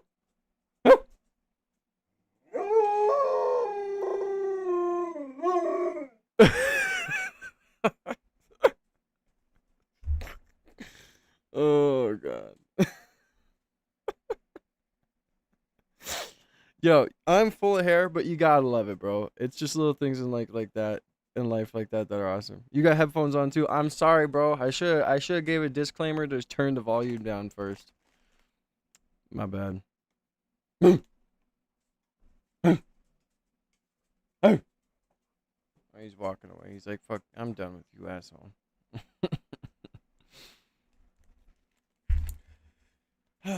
All right, guys, double tap that screen. I'm going to stay on for another 45 minutes. Then I'm going to get off. My daughters got out of school early today. I'm going to clean the house a little bit before I go get them. So make sure you guys hit the subscribe button, double tap that screen. 15 more likes to 100 likes. Hit the notification bell after you hit the subscribe button. I do have oh my goodness. I do have a super chat goal of $100 up above. So the outgoing BBC. Any super chat though will get your name written on the wall. I just have $100 super chat goal because I'm sick and tired of setting a 10 super chat goal of this and that. Why not just set a fucking whole goal of 100, right? By the way, shout out Natalie for sending that 100, bro. That was lit. Never got a $100 dono until then. What are you looking at? What are you looking at? Huh? What are you looking at? Oh, now my other dog's coming to bug me. Ooh. News CEO is insisting the organization is not biased despite stepping down amid a growing scandal over a Trump documentary. Todd Pyro has the details. That omission, peacefully protest, they forgot to put that in his speech. Yeah, kind of a key word, Ainsley. Correct. Good morning again to all three of you. The British Broadcast Corporation, BBC, getting into some big hot water over this clip of Trump's speech, January 6, 2021, featured I just brought it up yesterday. in a documentary which critics say was misleading because, as Ainsley just alluded to, it left out the president urging supporters to protest peacefully. We're going to walk down to the Capitol, and I'll be there with you, and we fight. We fight like hell. And if you don't fight like hell, you're not going to have a country anymore. And after this, we're going to walk down, and I'll be there with you. We're going to walk down. We're going to walk down. Anyone you want, but I think right here, we're going to walk down to the Capitol. And we're going to cheer on our brave senators and congressmen and women. And we're probably not going to be cheering so much for some of them. Trump's lawyers writing to the BBC saying he would sue for $1 billion in damages unless the BBC issues a retraction and compensates him. I think I have an obligation to do it because you can't allow people to do that. How's your day going, Shadow Patriot? Minutes. You know, we settled that one for many millions of dollars, and I couldn't have allowed that to take place. They changed the answer that Kamala gave. They took out the entire answer and they put another answer in. BBC's CEO of News, Deborah Turnus, has resigned in the wake of the scandal, but brushed off reporters earlier this week, standing by the media outlet's work. Of course our journalists aren't corrupt. Our journalists are hard-working people who strive for impartiality, and I will stand by their journalism. BBC's Director General Tim Davie has also resigned. As for the suit, a spokesperson for the BBC says they're reviewing the letter from Trump's team. BBC Chair Samir Shah has also apologized for, quote, an error of judgment. How's your day going, Shadow We Patriot? should apologize for the coverage I of love the you, Israeli, brother. The Israeli-Palestinian conflict in Gaza, too. Thanks so much, Todd. But to leave out peacefully and patriotically protest, I mean, that is the whole point right there. Who's the writer, Adam Schiff? Right. Well, and similar thing happened with the Kamala interview. Yeah. They edited that interview. But the edits are always that was a different network. going one direction. Right, one side. It's crazy. I'm Steve Ducey. I know, God, it is crazy that BBC did that. And I said it yesterday, and someone said to me, because I said I seen a clip on Twitter, and someone said to me, well, since you've seen it on Twitter, it must be true. Acting like a total liberal. And look there it is.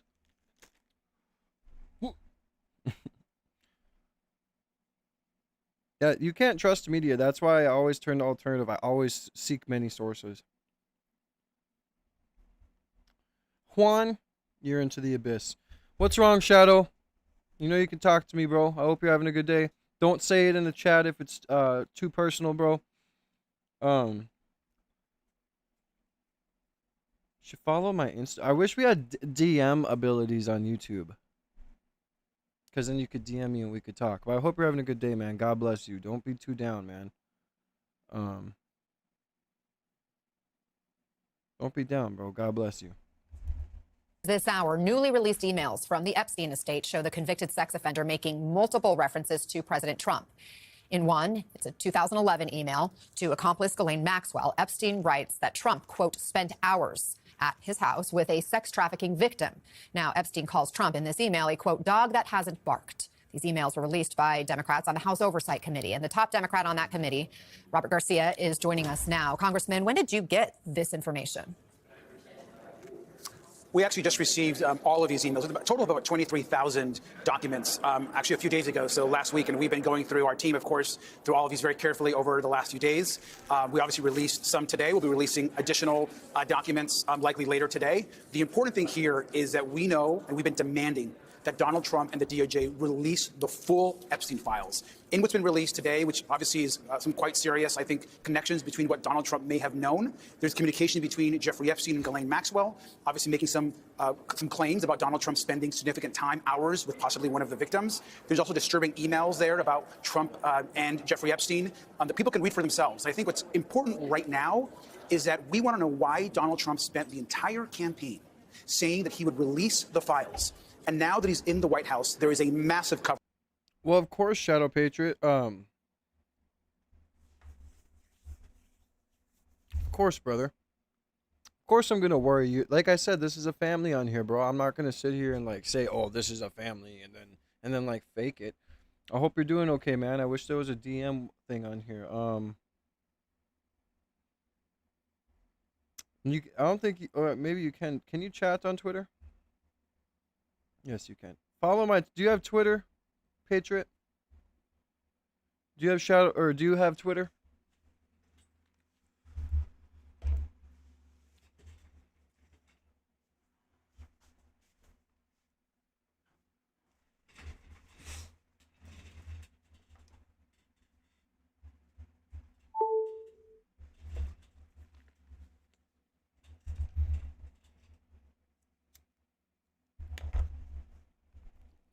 Follow my Twitter, bro.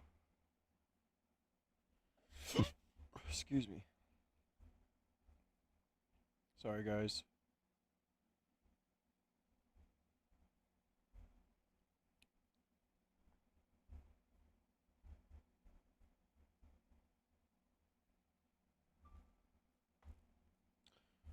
Follow my Twitter, bro. There it is.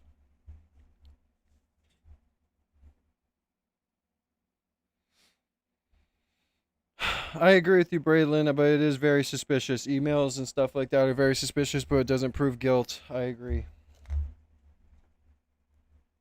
Follow me on Twitter, bro. Talk to me if you ever need me, bro. Like I said, we're a family on here. So if you're ever down and there's a long day, I'm always here. Sometimes I am a single father, so I don't always get to be on my phone because my kid steals it from me. But bro, like 100%, bro. Everybody on here, go follow my Twitter at oh my god, at 0_KANIA_0 to show some love and support. And also, that's a way to hit me up. Thank you, Timmy, for the subscription. God bless you, brother. But go follow my Twitter, man. And you can always hit me up, bro. When I say this is a family on here and you're joining the See Me Now family, I mean that. I mean, I haven't been able to get in my Discord and make the Discord yet. So we can communicate. So it's been a little bit difficult, but go follow me on my Twitter, you guys. Like I said, at 0_KANIA_0. And that's a way you can always see what I tweet, let alone you guys can talk to me if you guys ever need to talk or if you want to correspond or collaborate. I would be happy to do that.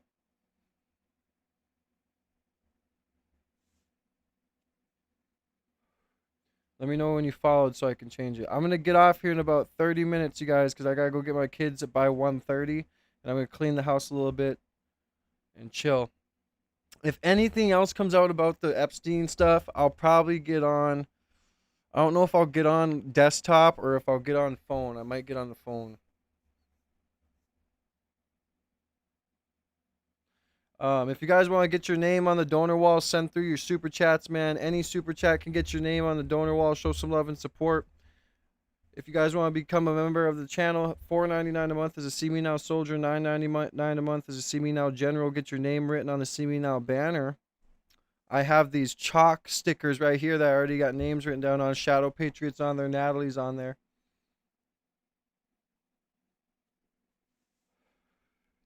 I'm going to put some more stickers on there while we're waiting. Go follow my Twitter, guys.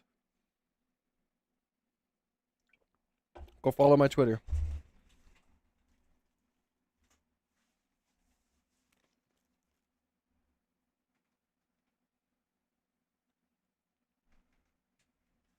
I mean X.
God, it's so hard for me to see on there.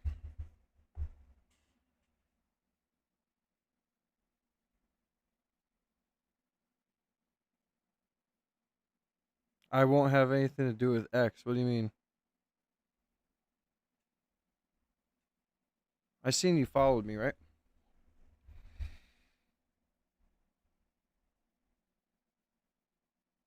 Alright, bro. I see that. Everybody follow my X, man.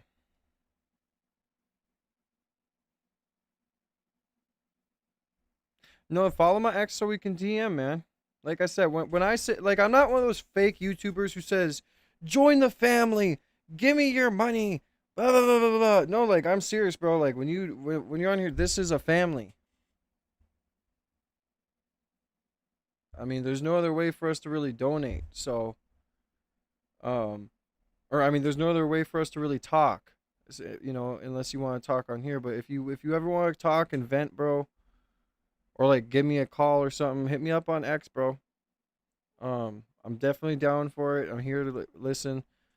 This is a channel of unity, community, love, prosperity, camaraderie. God bless everybody, man. Thank you for being here. Make sure you guys hit the subscribe button, double tap that screen. 12 more people need to double tap that screen, be 100 likes. But I hope you're doing okay, Shadow Patriot. Don't ever be afraid to reach out and talk to me. God bless you, homie. No matter what you're going through, remember that I'm here, and we're family, and we're brothers. Don't ever let anything bring you down. You're a fucking G, okay? And everybody else in here as well. Cover-up going on. The survivors deserve the truth. You said there are 23,000 documents as part of this latest tranche of information that you received from the Epstein estate. Are you still getting more information coming in from the estate? And are there more emails than have already been released? There are definitely more information from the Epstein estate. We expect these 23,000 documents. We want them all released, and so there'll be more coming out later.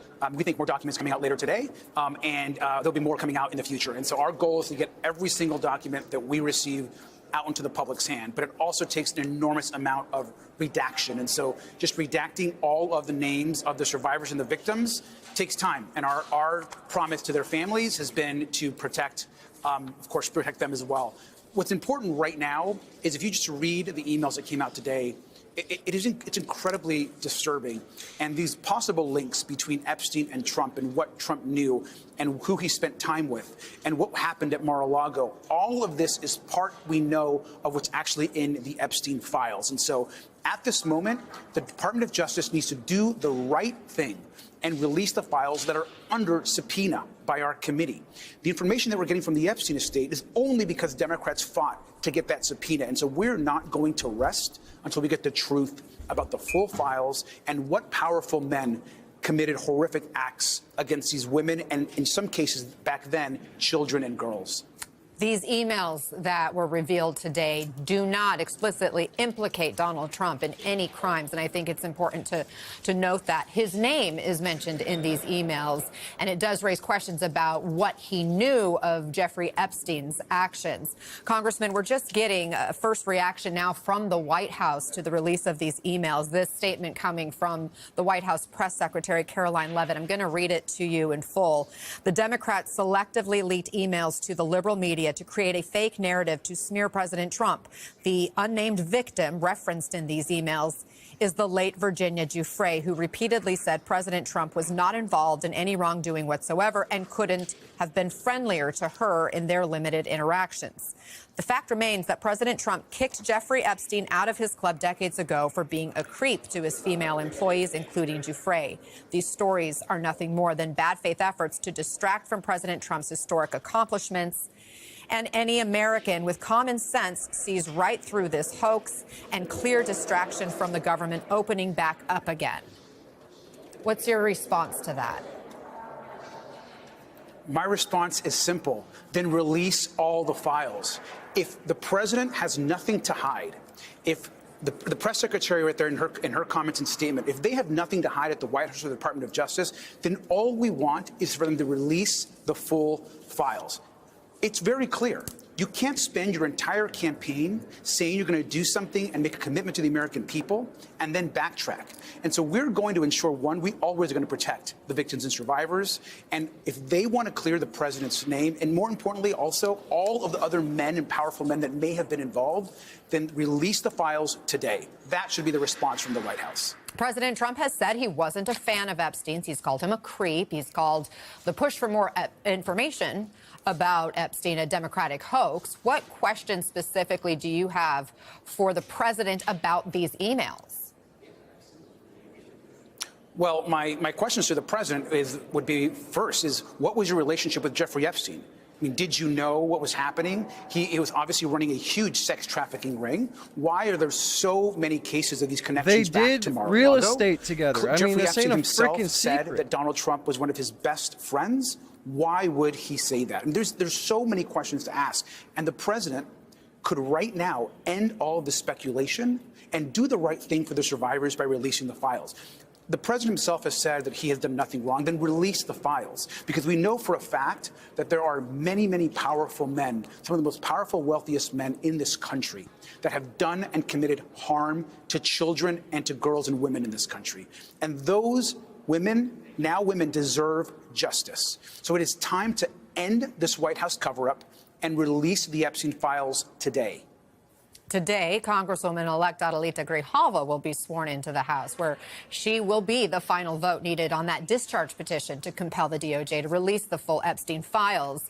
Do you think these new revelations could sway any other votes? Could there be a pile-on and an overwhelming vote for releasing the documents? Look, we hope that all Republicans would really center the survivors and the victims at this moment.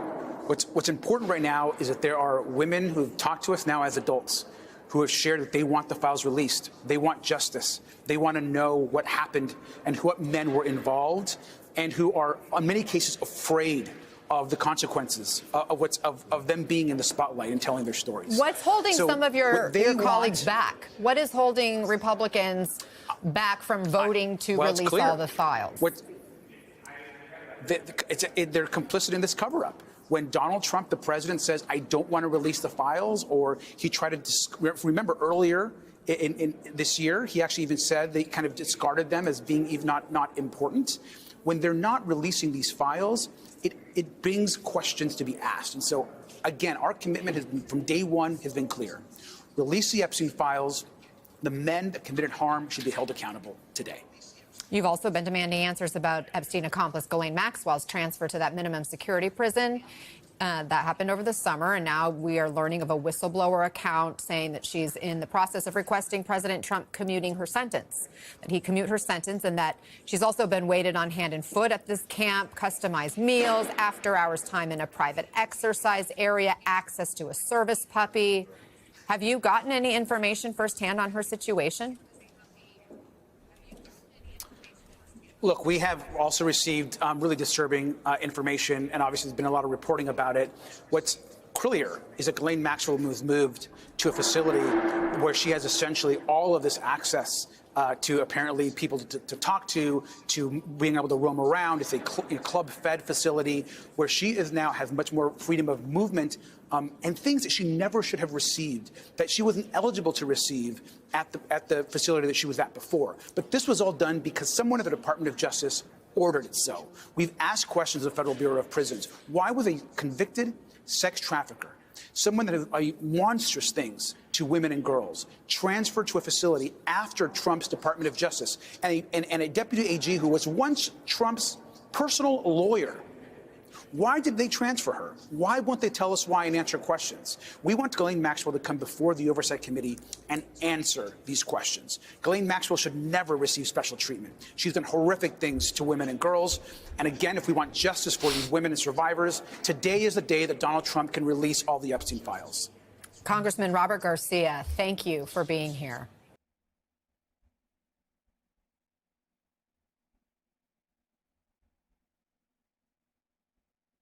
All right, guys, man. Yeah, I agree that the files need to be released.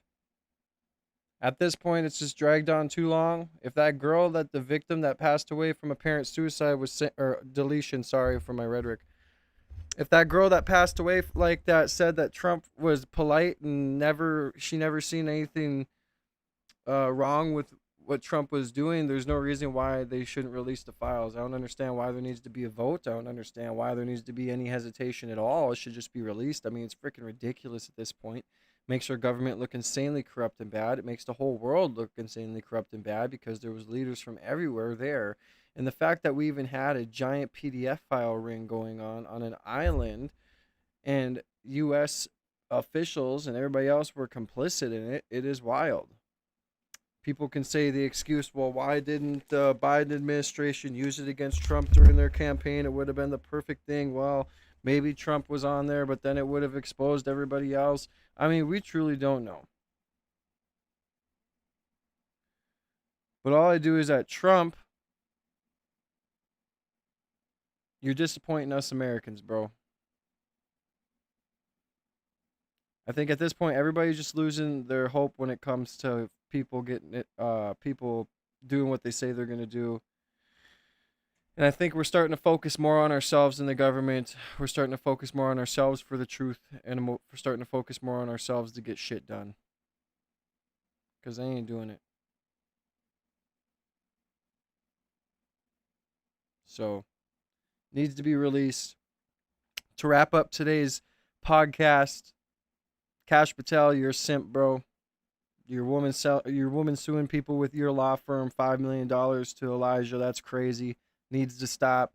Everybody should have known, though, once he posted that simp tweet that you shouldn't mess with his sensational country singer of a girlfriend, right? If anything else comes out on the Epstein stuff, I will cover it. Won't be on desktop. I got to get my kids from school early.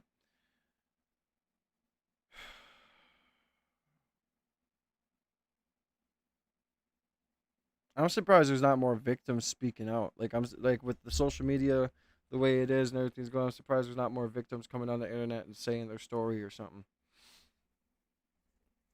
But you know, everything's just hidden, everything's controlled, man. You guys gotta realize that we only see what they want us to see. Controlled reality. But it's starting to crack. There's starting to be seams in the surface of it, man. And we're starting to see things peep through and things leak, and we're starting to see the truth. And their days of lying, their days of controlling us and putting us in a box is done. We're waking up.